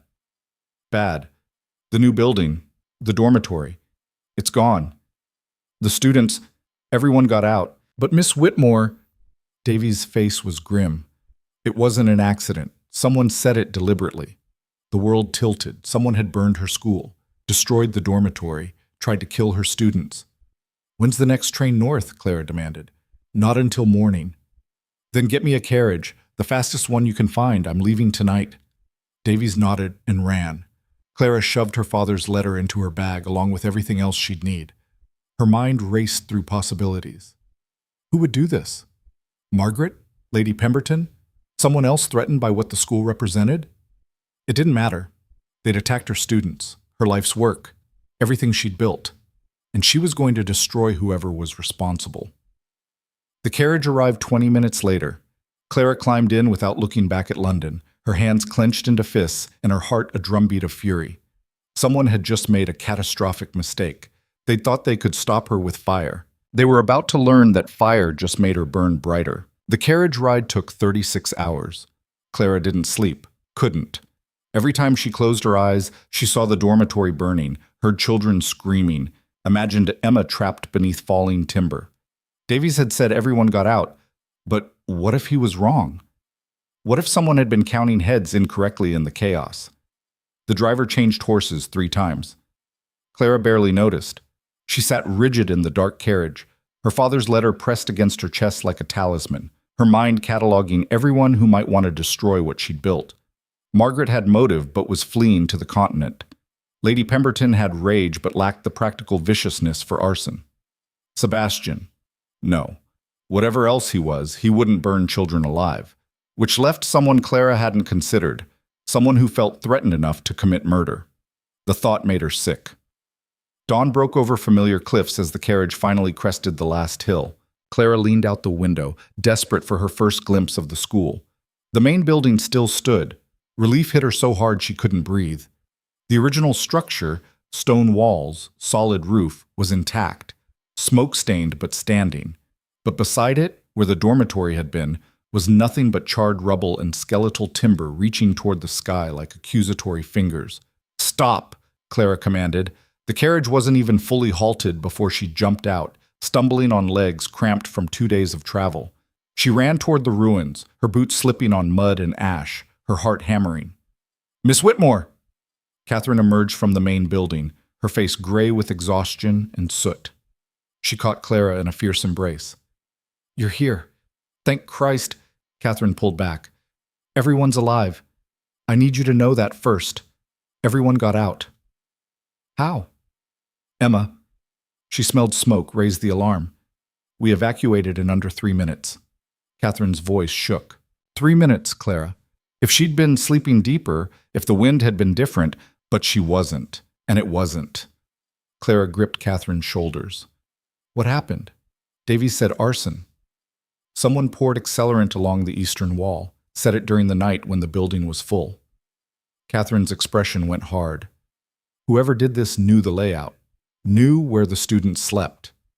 The implications crawled down Clara's spine like ice. Someone from the village? Maybe. Or someone who visited recently. We've had donors touring the facilities, journalists writing pieces. Catherine shook her head. Could be anyone. Where are the students now? Packed into the main building. It's chaos, Clara. We've got 60 girls crammed into spaces meant for classes. Parents are terrified. Some want to pull their children. Others are demanding we rebuild immediately.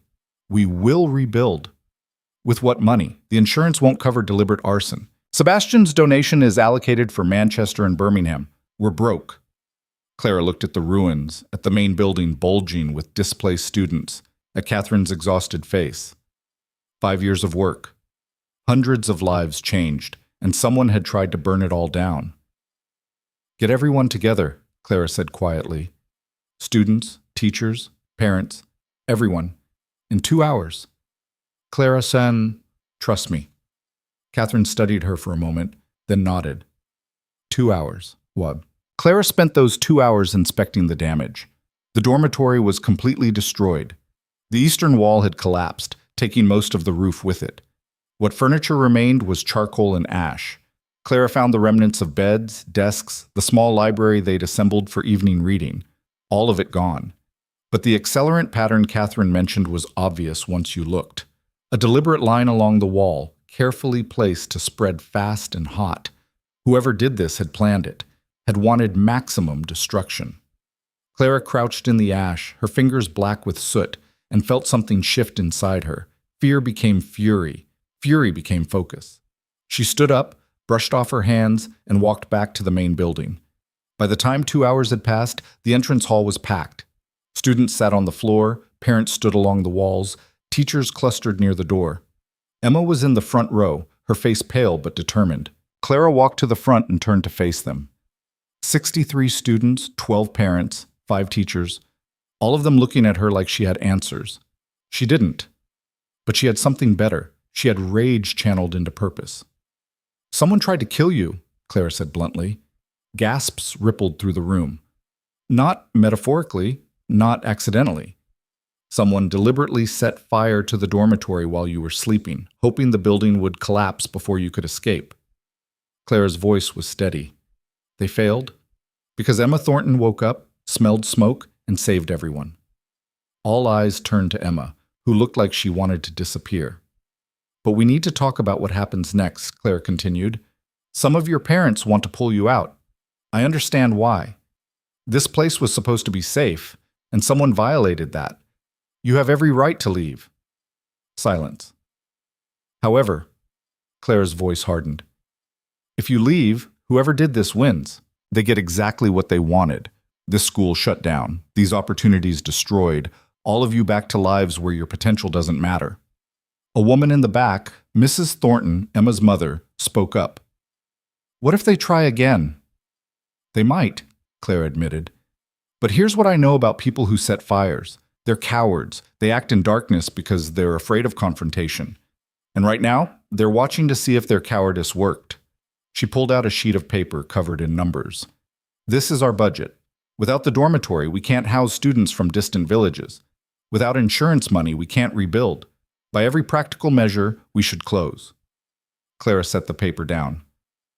So, here's what we're going to do instead. Everyone leaned forward.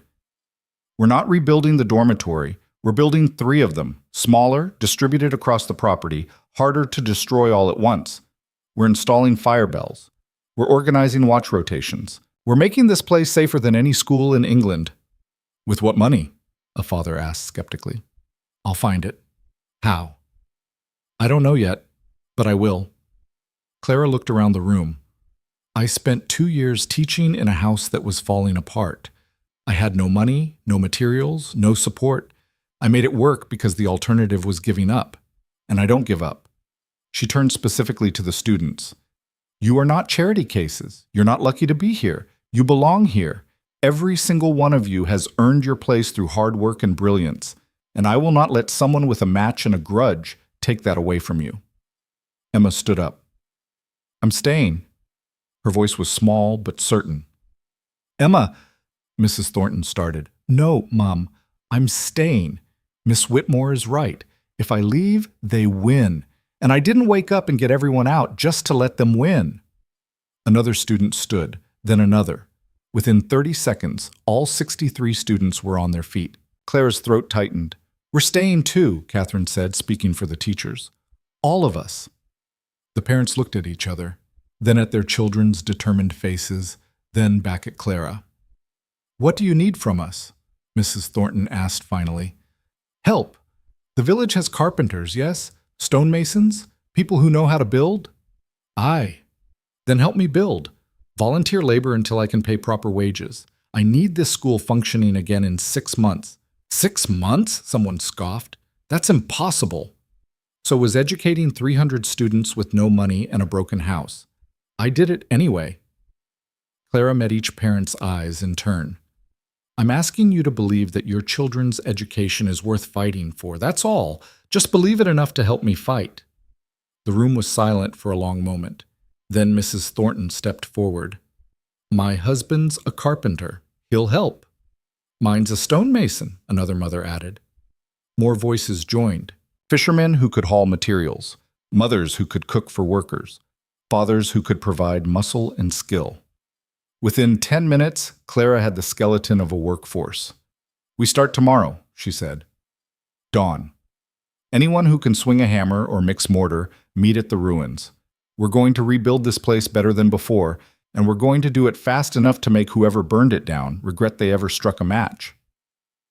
The meeting broke up into smaller conversations. Logistics, schedules, who could contribute what. Clara stood in the center of it all, watching a community coalesce around shared purpose, and felt something loosen in her chest. She wasn't alone anymore. Catherine appeared at her elbow. That was either brilliant or insane. Can't it be both? You really think we can rebuild in 6 months? I think we have to try. Clara lowered her voice. Have you found any leads on who did this? Nothing concrete, but there's been talk in the village. Someone asking questions about the school's schedule, who sleeps where, when the building's most vulnerable. Did anyone get a description? A man, well-dressed, not from around here. Catherine paused. London accent. Clara's blood ran cold. When? Week before the fire. A week before the memorial service, before Clara's speech, before she'd publicly challenged London's elite and announced expansion plans with Sebastian's support. Someone had come to the coast to gather information, had watched her school, learned its vulnerabilities, and then set a fire meant to kill.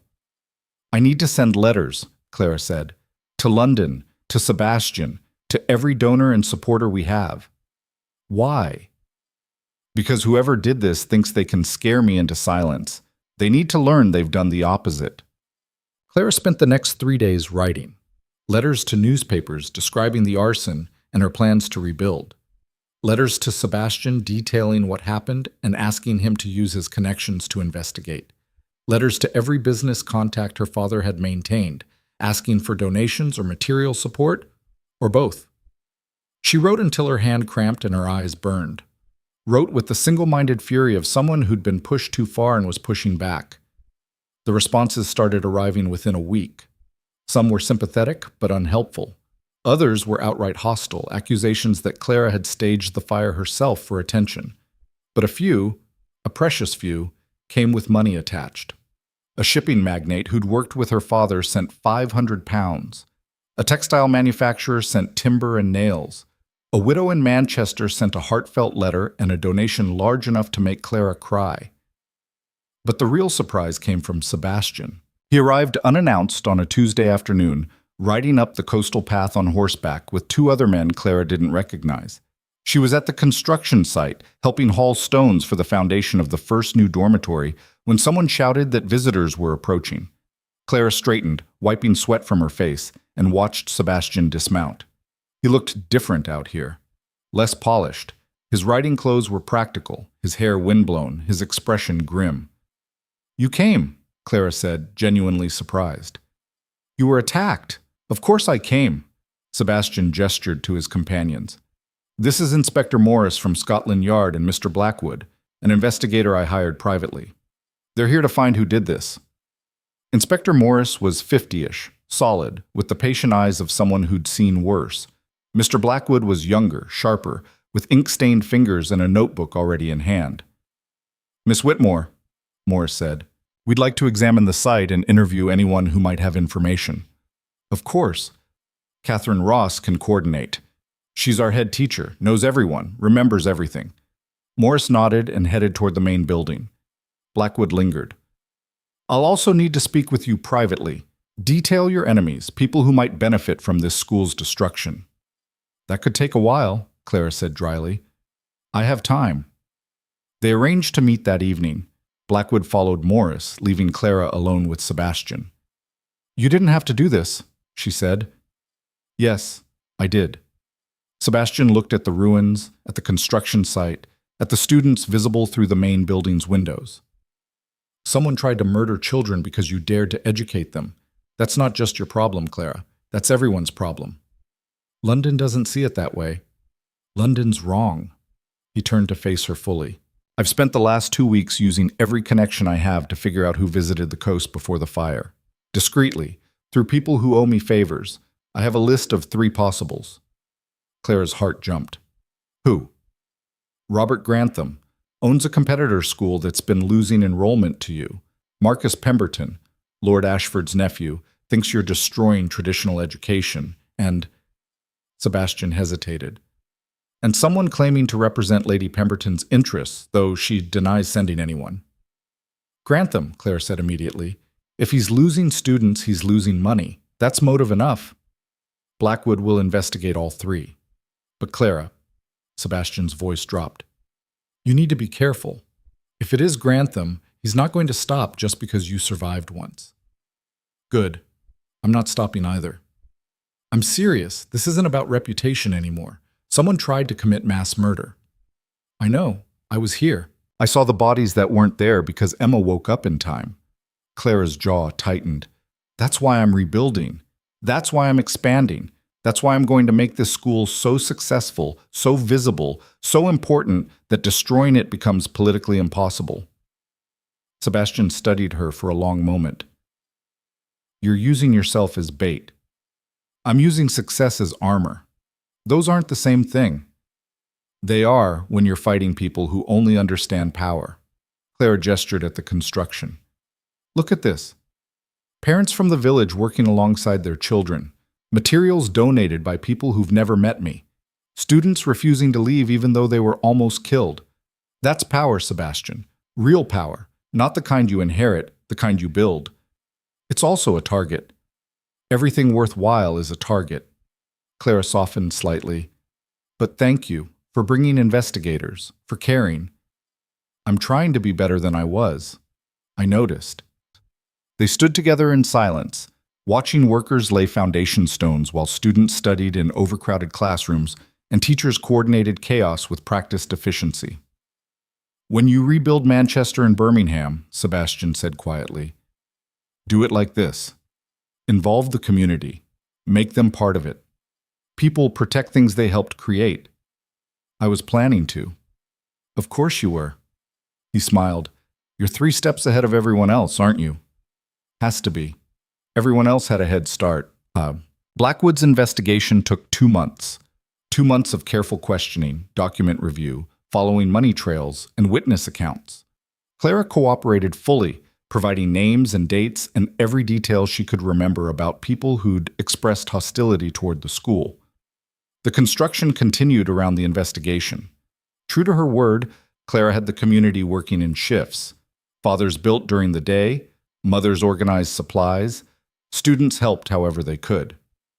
The first new dormitory went up in 6 weeks. Small, sturdy, designed with safety in mind. The second took 4 weeks. By the third, they'd refined the process so well that Clara started getting inquiries from other villages asking how they'd managed it so fast. Desperation, she told one journalist who came to write a story. And people who believe in something bigger than themselves. The article ran in 3 London papers, then 5, then 10. Suddenly, everyone was talking about the school on the cliff that had nearly been destroyed and was rebuilding itself through community will and defiant determination. Donations started arriving faster than Clara could process them. Teachers applying for positions, students begging for admission. And through it all, Blackwood kept investigating. He finally called Clara into the library on a cold afternoon in November. I have my answer, he said without preamble. Clara's hands gripped the desk. Who? Robert Grantham. He hired a man named Thomas Fletcher to gather information and set the fire. Fletcher's been arrested. He's confessing everything in exchange for reduced charges. Relief and rage warred in Clara's chest. Where's Grantham? That's complicated. He fled to France when he realized Fletcher was talking. We're working on extradition, but he's gone. For now, but his school is finished. Word got out about what he tried to do. Parents are pulling students, teachers are quitting, investors are demanding their money back. Blackwood closed his notebook. He destroyed himself trying to destroy you. Clara absorbed that. A man who'd tried to kill children was free in France, untouchable by British law. But his life's work was collapsing around him just as surely as her dormitory had burned. It wasn't justice, but it was consequence. Thank you, Clara said quietly. Thanks, Sebastian. He paid my fee. Blackwood stood. For what it's worth, Miss Whitmore, I've investigated a lot of crimes. Most victims want revenge. You wanted to rebuild. That takes a different kind of strength. He left her alone in the library. Clara sat there as the sun set, processing everything. Grantham had tried to kill her students because his business was failing, had seen her success as a threat instead of inspiration, had chosen destruction because creation required more courage than he possessed. She felt sorry for him. Not enough to forgive. Never enough for that. But sorry that his first instinct when faced with something better had been to burn it down rather than learn from it. A knock on the door interrupted her thoughts. Emma entered, carrying a folder. Miss Ross said you wanted to see the enrollment applications for next term. Clara took the folder, opened it, and felt her breath catch. 247 applications, from villages across the northern coast, from families in Manchester and Birmingham who'd heard about the school, from girls who'd been told they weren't worth educating and boys who couldn't afford traditional schools. All of them wanting what Clara had built. We can't take this many, Emma said practically. She was 16 now, helping with administrative work while maintaining her own advanced studies. We don't have space. Then we make space. Clara looked up. Call a meeting, teachers, board members, everyone. Tomorrow morning. What are we deciding? Clara smiled. How big we're brave enough to get. The meeting ran for 3 hours. Catherine argued for controlled growth. Margaret the mathematician wanted to prioritize quality over quantity. Anne worried about maintaining standards with rapid expansion. Clara listened to all of it, then stood up. We're going to accept everyone, she said. Silence. Everyone? Catherine repeated. Clara, that's what we do. We don't turn away potential because it's inconvenient or difficult. We find a way to make room. Clara spread out architectural plans Sebastian had commissioned. 3 more dormitories on this property. We purchased the adjacent land Davies told me about, the old Fisher estate. We convert it into classrooms and laboratories. We hire 10 more teachers. With what money? Clara pulled out the latest donation ledger. Between Sebastian's support, the newspaper coverage, and individual contributions from people who believed in the mission, they had enough. Barely, but enough. This is insane, Margaret the mathematician said. This is necessary, Clara corrected. Every student we turn away is potential wasted. Every girl we tell not yet, or maybe next year, is a life we're limiting. I won't do that. I can't. Catherine was studying the plans. If we do this, we'll be the largest girls' school in England. Good. We'll be a target. We already are. Being bigger just means we're harder to destroy. Clara looked around the table. I'm not asking you to follow me blindly. I'm asking you to trust that controlled growth is a myth. You either grow or you stagnate. And stagnation is just slow death. Anne spoke up quietly. If we do this, we change everything. Not just for these students, for education in England. We prove that radical expansion, community involvement, and excellence can coexist. Or we prove they can't, Margaret the mathematician countered, and everything collapses. It might, Clara admitted, but I'd rather collapse trying to do something extraordinary than succeed at doing something small. The teachers looked at each other. Catherine broke first. I'm in. Anne nodded. Me too. Margaret the mathematician sighed.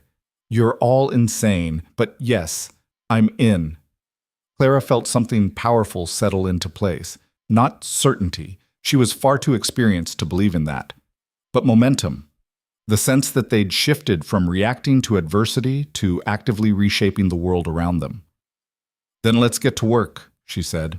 What? News of the expansion reached London within days. Clara received letters ranging from supportive to apoplectic. Lady Pemberton wrote a scathing editorial calling the school an aberration that will produce mannish women unfit for proper society. Several lords complained to their representatives that Clara was destroying traditional values. But for every hostile letter, there were 3 supportive ones. A countess whose daughter attended wrote praising the education.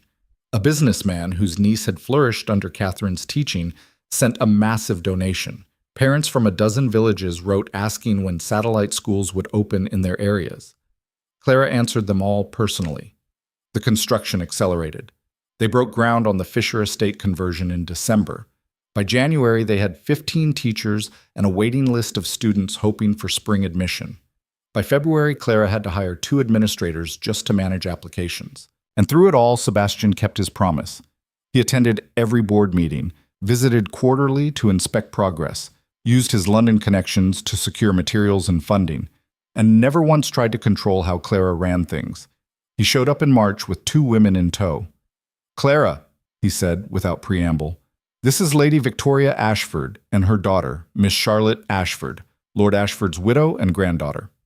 Clara blinked. The woman was elegant, 60-ish, with sharp eyes that reminded her uncomfortably of the late lord. The granddaughter was perhaps 18, with the restless energy of someone trying very hard to be proper. I'm sorry for your loss, Clara said carefully. Don't be. Lady Victoria's voice was crisp. My father-in-law was a brilliant businessman and a mediocre human being. I'm here because Charlotte wants to attend your school. Charlotte stepped forward. I read about what you're doing. Real science, mathematics beyond basic arithmetic, literature that challenges instead of soothes. That's what I want. You could attend any school in England, Clara said. I don't want any school. I want this one. Charlotte's chin lifted.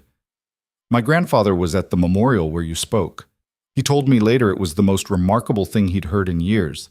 Then he died before he could tell you himself. Clara felt something shift in her understanding of that night. Ashford had been listening, had been moved, had died before he could act on it. If she attends, Lady Victoria continued, others will follow, families who've been waiting to see if your school is respectable enough. Charlotte's presence would make it respectable. Clara bristled. We don't need respectability. We have results. You need both. Lady Victoria said bluntly. Results prove you're competent. Respectability proves you're dangerous. And dangerous things change the world. Clara studied the older woman, reassessing. You want to help. I want Charlotte to have what I didn't. An education that treats her like she has a brain. Lady Victoria smiled slightly. And I want to watch London's elite scramble to explain why a lady's granddaughter is attending a school they called an aberration. Mother's a bit vindictive, Charlotte explained. I prefer strategically bitter. Clara couldn't help it. She laughed. When can you start? Immediately, Charlotte said. If you'll have me. Clara looked at Catherine, who nodded. Welcome to the school, Clara said. Fair warning, it's not gentle here. We expect effort, intelligence, and the willingness to fail repeatedly while learning. Perfect, Charlotte said. Lady Victoria extended her hand to Clara. My father-in-law was wrong about you. We all were. Thank you for proving it. They shook on it.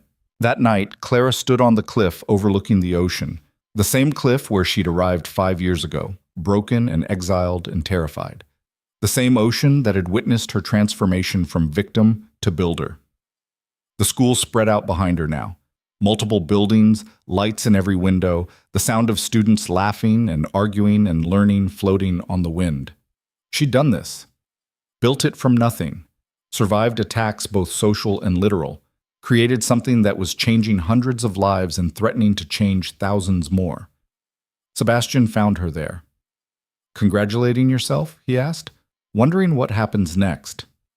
Meaning I've spent 5 years fighting to survive, to rebuild, to prove everyone wrong. But now, Clara gestured at the school. Now I've won that fight. The school exists. It's successful. It's growing. So what do I fight for next? Sebastian was quiet for a moment. You fight to make sure what you built outlives you. You train the next generation to run this place. You expand until there's a school like this in every city. You take everything you've learned about building power from nothing and teach other people to do the same. That sounds exhausting. It is. But you're not actually asking if you should do it. You're asking if you deserve to. Clara turned to look at him. What? You've spent 5 years proving you're not nothing. At some point, you have to start believing it yourself. Sebastian met her eyes. You've won, Clara. You defeated everyone who tried to destroy you. You built something extraordinary. You changed hundreds of lives. When are you going to let yourself feel that? Clara's throat tightened. Because he was right. Some part of her was still standing in that ballroom, hearing Sebastian say she was nothing, waiting for the world to agree with him. I don't know how to stop fighting, she admitted quietly.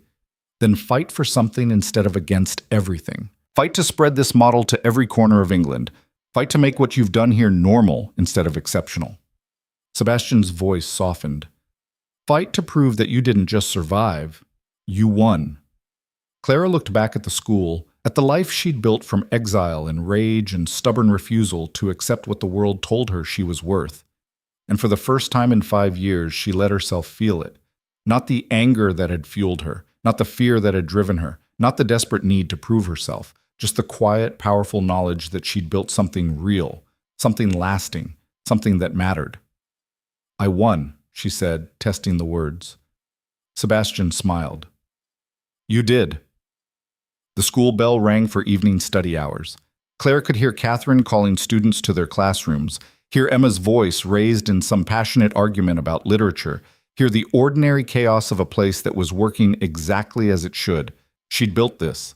Not perfectly, not smoothly, not with anyone's permission or approval, but she'd built it, and now the real work could begin. The real work began with a letter Clara hadn't expected.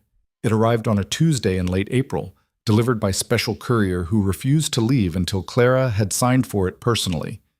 The seal was Parliament's official mark, wax-stamped with the royal crest that meant someone important wanted something. Clara broke it open in her office while Catherine waited, curious. Well?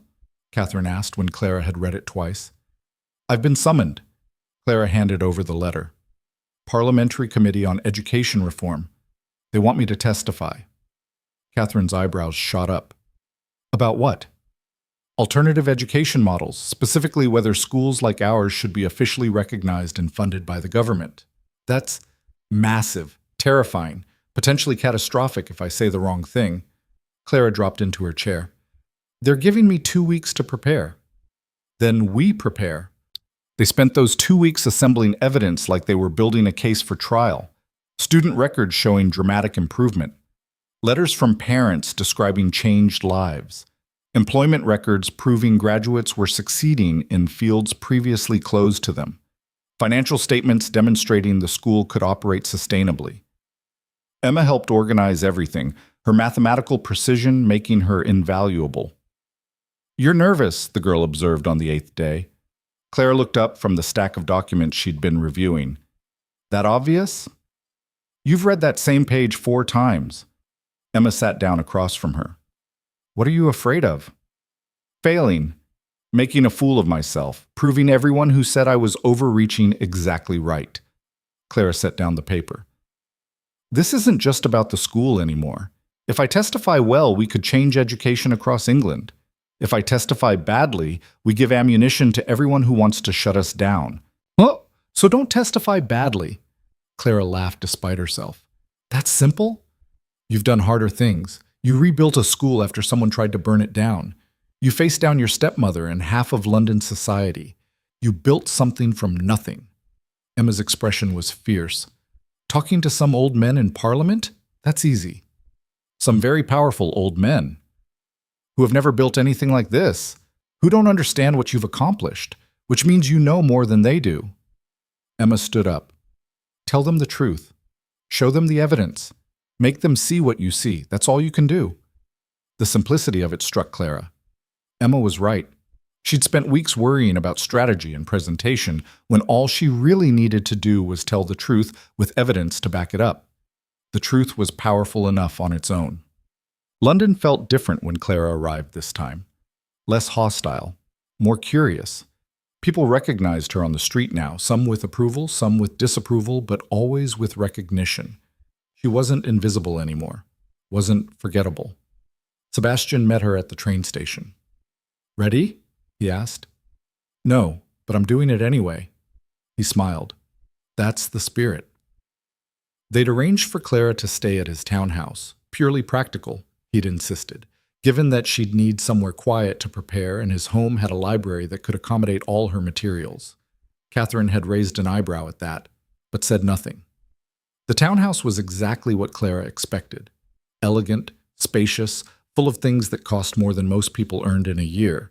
But Sebastian led her directly to the library and promptly disappeared, giving her space to work. She spread documents across a massive oak table and tried not to think about how her entire life had been leading to this moment. A knock on the door interrupted her 3rd hour of review. "Come in." Sebastian entered carrying tea and something that looked suspiciously like her favorite biscuits from the bakery near her old boarding house. "How did you—" "I pay attention." He set down the tray. "And you haven't eaten since the train." Clara hadn't realized she was hungry until that moment. She reached for a biscuit and discovered she was starving. "The hearing is at 10 tomorrow," Sebastian said. "Parliamentary Committee Room B. 12 members, all male, most of them resistant to change. You'll have 30 minutes to present, then they'll ask questions. 30 minutes to change education in England. No pressure." "You've done more with less." He sat down across from her. "What's your strategy?" "Truth, evidence, and refusing to apologize for succeeding." Sebastian's expression shifted to something Clara couldn't quite read. "You've changed so much." "People keep saying that." "Because it's remarkable. 5 years ago, you could barely speak in a crowded room. Now you're about to address Parliament. 5 years ago, I thought I needed permission to exist. Now I know I just need to be too successful to ignore." Clara looked at the documents spread before her. "But I'm still terrified." "Good. Terror means you understand the stakes." They worked together through the evening, Sebastian playing devil's advocate while Clara refined her arguments. He was ruthlessly good at it, identifying weak points, pushing on assumptions, forcing her to defend every claim with evidence. By midnight, Clara's presentation was bulletproof. By 1 in the morning, she was too wired to sleep. She found Sebastian in his study, also awake, reviewing correspondence by candlelight. "Can't sleep either?" she asked from the doorway. Tomorrow matters. He set down his papers. For both of us. Clara entered the study, drawn by something in his voice. What do you mean? I've spent 5 years trying to atone for what I did to you. Funding schools, supporting education reform, using my position for something other than maintaining power. He looked up at her. Tomorrow, if you succeed, it validates everything. Proves that the work matters. If you fail, it proves nothing. Failure is just a setback, not a verdict. When did you become so certain? Clara considered the question. When I stopped needing other people to tell me I had value. When I realized that my worth wasn't determined by who approved of me. Sebastian stood up, crossing to where she stood. I wish I'd seen that 5 years ago. You weren't looking. No, I was too busy protecting power I didn't earn to notice people building power from nothing. He paused. I'm sorry. I've said it before, but I need to say it again. I'm sorry for what I did to you, for the cruelty, for the years you spent fighting battles you shouldn't have had to fight. Clara had heard apologies before, from Margaret, from others who'd wronged her, but this felt different, heavier, more genuine. I forgive you, she said quietly. Sebastian's eyes widened. You don't have to. I'm not doing it for you, I'm doing it for me. Because carrying anger is exhausting and I need all my energy for tomorrow. Clara met his gaze. But forgiveness doesn't mean forgetting, and it doesn't mean what you did was acceptable. I know. Good. Then we understand each other. They stood there in silence, something unspoken shifting between them. When this is over, Sebastian said carefully, regardless of what happens tomorrow, would you consider letting me court you properly? Clara's breath caught. What? I'm asking if you'd allow me to pursue you, not as penance, not as atonement, but because in 5 years of watching you build something extraordinary, I've fallen completely in love with who you are. The words hung in the air like something fragile. Clara's first instinct was to say no, to protect herself from the possibility of being hurt again. But she looked at Sebastian's face, open, vulnerable, genuinely terrified of her answer, and realized he was offering something real. Ask me again after tomorrow, she said finally. After I testify. After we know whether this works. Why wait? Because I need to know you'll still want me if I fail. That this isn't about admiring my success. It's about wanting me even when things are difficult. Sebastian nodded slowly. Fair enough. But Clara? Yes? You won't fail. The Parliamentary committee room was smaller than Clara expected. Just a long table where 12 men sat reviewing papers, a witness chair positioned to face them, and a gallery where perhaps 30 observers could watch.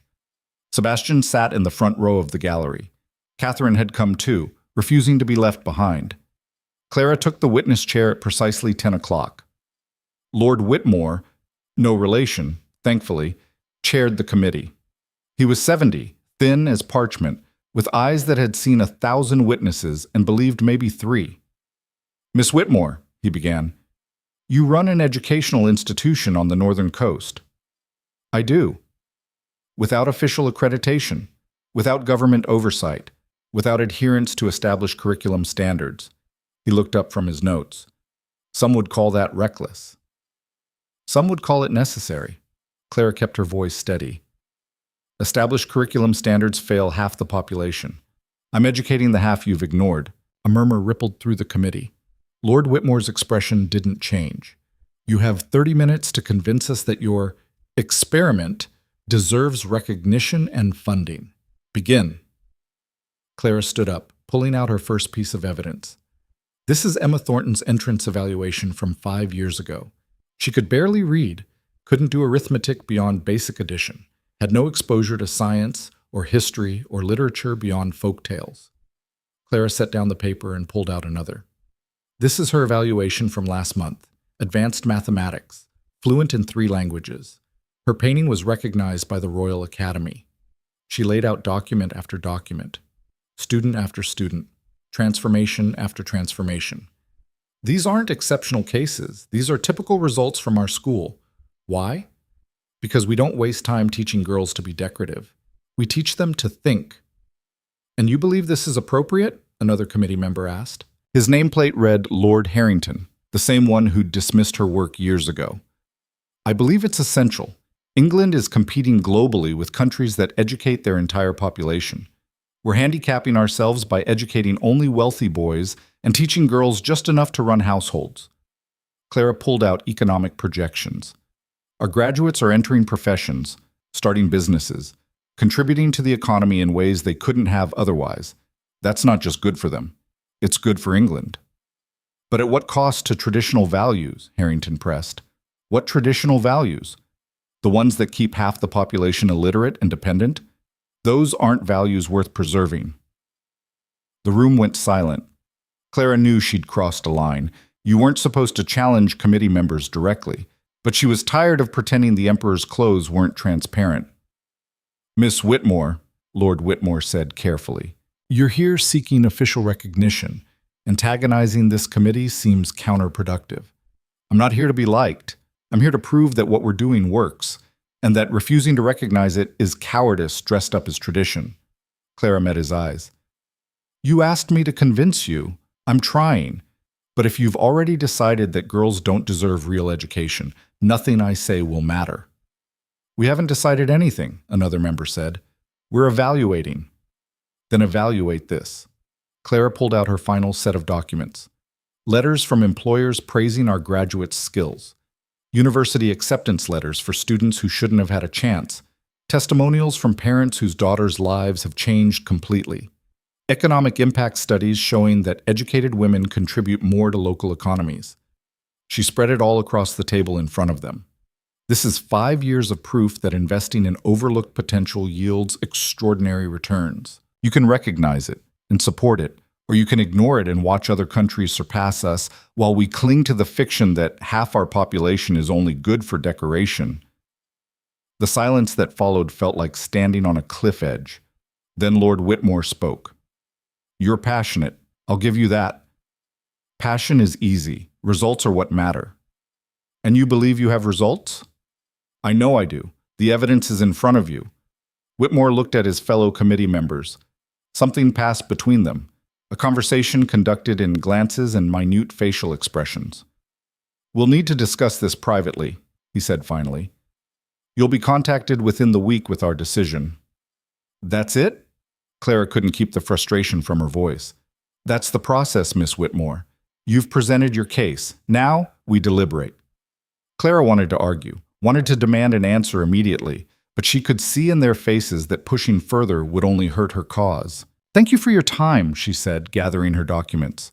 She walked out of the committee room, feeling like she'd either changed everything or destroyed everything and wouldn't know which until they decided to tell her.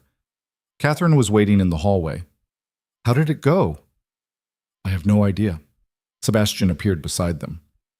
You were extraordinary. I was combative. You were honest. That's better. He guided them toward the exit. Now we wait. The waiting was torture.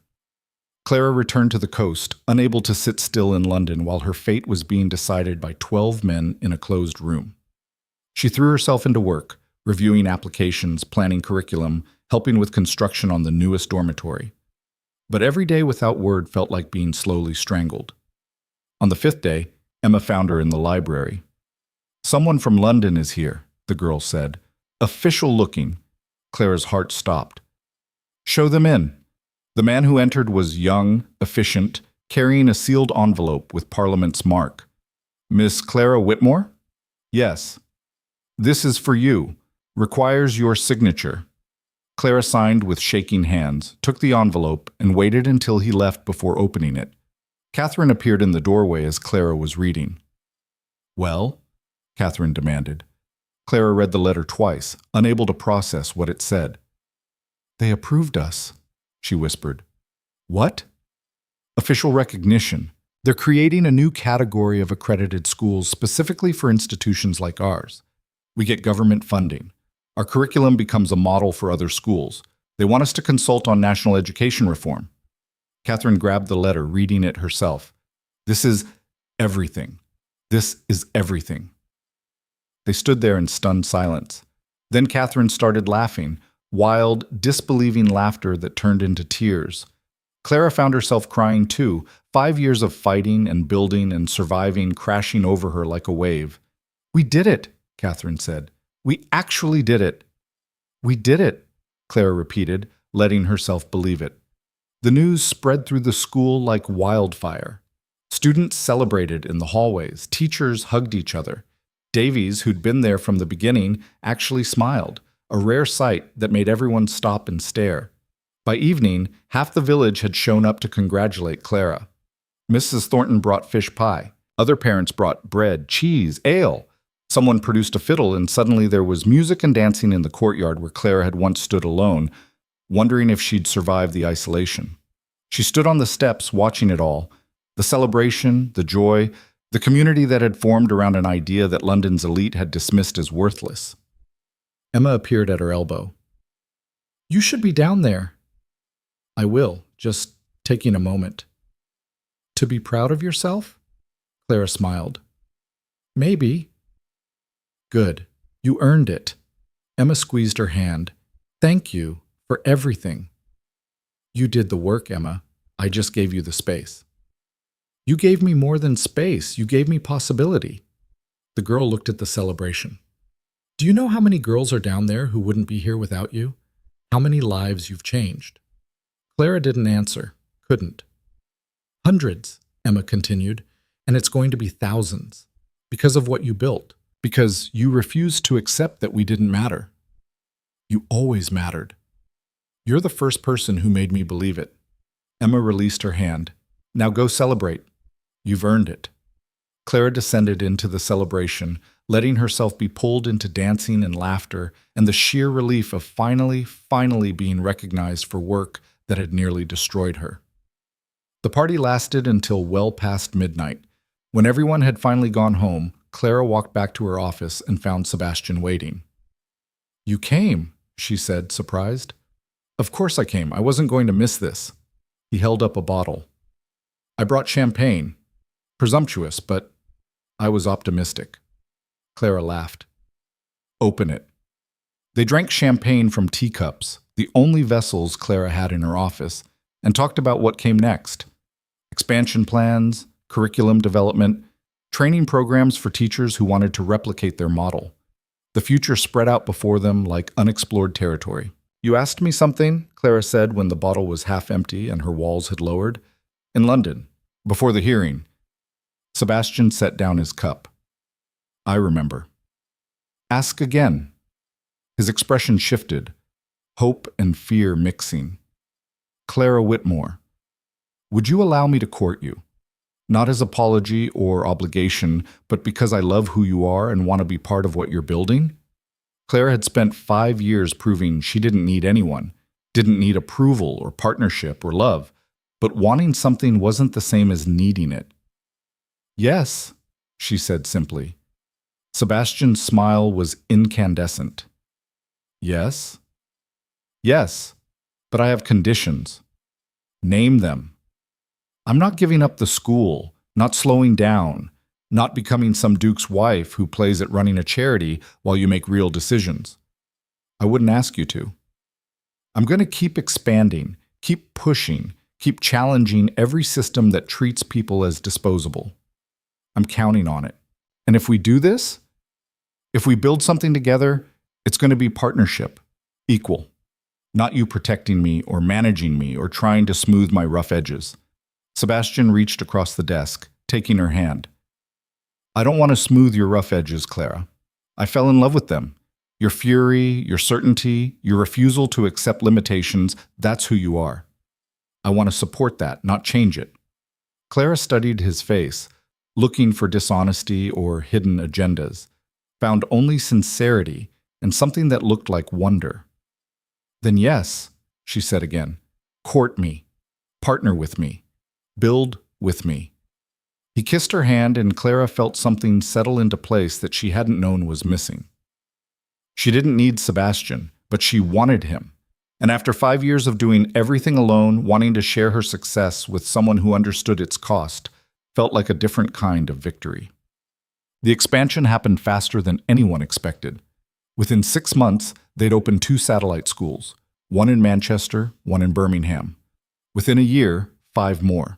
Teachers trained at Clara's original school went out to lead new ones, spreading the model like seeds taking root. The resistance was fierce. Conservative members of Parliament tried to cut funding. Traditional schools complained about unfair competition. Religious leaders decried the corruption of young women. But the results spoke louder than opposition. Graduation rates soared. Employment rates for female graduates doubled, then tripled. Universities started actively recruiting students from Clara's schools, recognizing their superior preparation. And slowly, grudgingly, the establishment began to change. Not quickly, not easily, but changed nonetheless. Clara married Sebastian 2 years after Parliament's approval in a small ceremony on the cliff overlooking the ocean. Emma was her maid of honor. Catherine and the other teachers stood witness. No London society, no elaborate production, just the people who mattered, in the place where Clara had rebuilt herself from nothing.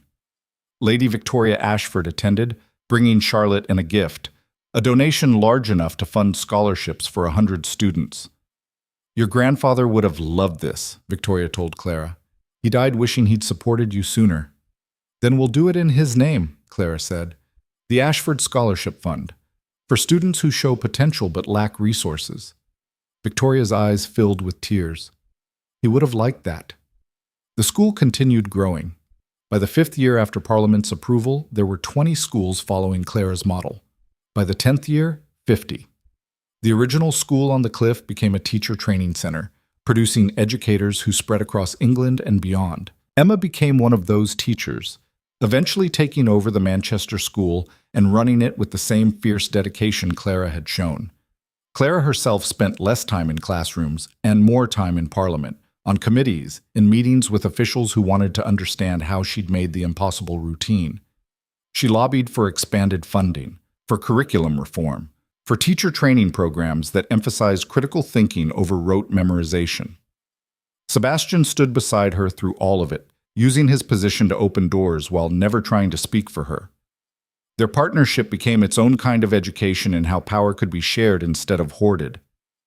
They had 2 children, a daughter who grew up thinking education was a birthright, not a privilege, and a son who learned early that worth had nothing to do with gender. But Clara never forgot where she'd started. Every year, on the anniversary of that ballroom humiliation, she returned to the original school, walked the cliff paths, visited the rebuilt dormitories, sat in on classes taught by teachers she'd trained, remembered the girl who'd been told she was nothing. On the 10th anniversary, she stood in the entrance hall of the main building, expanded now, modernized, but still recognizably the same space where she'd welcomed her first students. Catherine found her there. "Nostalgic?" the older woman asked. "Grateful," Clara corrected. "That night in the ballroom, being exiled here, it was the worst thing that ever happened to me, and the best." "How so?" "Because it forced me to become someone I wouldn't have been otherwise. Someone who builds instead of waits for permission. Someone who fights for what matters instead of what's acceptable." Catherine smiled. "You always had that in you. You just needed a reason to let it out." "Maybe, but I think I needed to lose everything first. Needed to hit bottom and discover that bottom wasn't death, it was foundation." They stood together in comfortable silence. "What happens now?" Catherine asked eventually. "You've changed education across England. What's left to fight for?" Clara thought about it. About the letters she received from girls around the world asking for help starting schools in their own countries. About the system still resistant to change. About the potential still being wasted because someone had decided certain people didn't deserve investment. "Everything," she said simply. "There's always more work to do, more people to reach, more systems to challenge." "You're never going to stop, are you?" "Would you want me to?" Catherine laughed. "No, I really wouldn't." Emma arrived later that afternoon with a proposal, expanding into Scotland, where girls' education was even more limited than it had been in England. Clara read the proposal, made notes, suggested modifications, approved it without hesitation. "You're sure?" Emma asked. "It's ambitious." "We've done ambitious before. We'll do it again." Clara looked at her first student, now an accomplished educator in her own right. "Besides, someone once told me that controlled growth is a myth. You either grow or you stagnate." Emma grinned. Wonder who said that? Some woman who refused to stay small. Can't remember her name. They laughed together, the sound echoing through halls that had once been empty and were now filled with possibility. That evening, Clara stood alone on the cliff one last time. The sun was setting, painting the ocean in shades of amber and gold. The wind still howled, relentless and wild. But it didn't feel hostile anymore. It felt like home. She thought about her father's letter, about his belief that she could reshape the world. He'd been right, not because she was special, not because she was extraordinary, but because she'd refused to accept that being dismissed meant being diminished. She'd taken nothing and built everything. She'd proven that worth wasn't assigned. It was created, defended, and expanded until even the people who'd tried to erase you had no choice but to acknowledge your existence. Sebastian appeared beside her, wrapping an arm around her waist. "Thinking deep thoughts?" he asked. "Thinking about how far we've come." "We?" "All of us. Every student, every teacher, every person who believed potential mattered more than pedigree." Clara leaned into him. "I was thinking about that night. When you told me I was nothing." Sebastian stiffened. "Clara, no, listen, you were right in a way. I was nothing. Not because I lacked value, but because I'd never been forced to create it. I'd been waiting for someone to give me permission to matter." She looked up at him. "You took away that possibility. And in doing so, you gave me something better. The understanding that I could build my own worth. I don't deserve credit for that. You don't. But the irony is perfect anyway." Clara smiled. "The man who tried to destroy me accidentally created me. That's almost poetic. You created yourself." "Fair enough." They stood together watching the sun disappear into the ocean, leaving behind a sky full of stars. Somewhere in the building behind them, students were studying. Teachers were preparing tomorrow's lessons. The work continued, relentless and necessary and transformative. Clara had spent 5 years being told she was nothing. She'd spent the next 10 proving that nothing could become everything if you refused to accept other people's definitions of possible. And now, standing on a cliff that had once felt like exile and had become foundation, she understood the real victory. She hadn't changed the world by becoming someone else. She'd changed it by becoming exactly who she was meant to be: fierce, determined, uncompromising, and absolutely unwilling to stay silent in the face of injustice. The girl London had dismissed was gone. In her place stood a woman who'd built an empire from exile, turned humiliation into purpose, and proven that the most dangerous thing you could do to someone determined to rise was try to keep them down. Because people who've built themselves from nothing don't break when you attack them. They build bigger. Clara Whitmore had built bigger, and she was just getting started.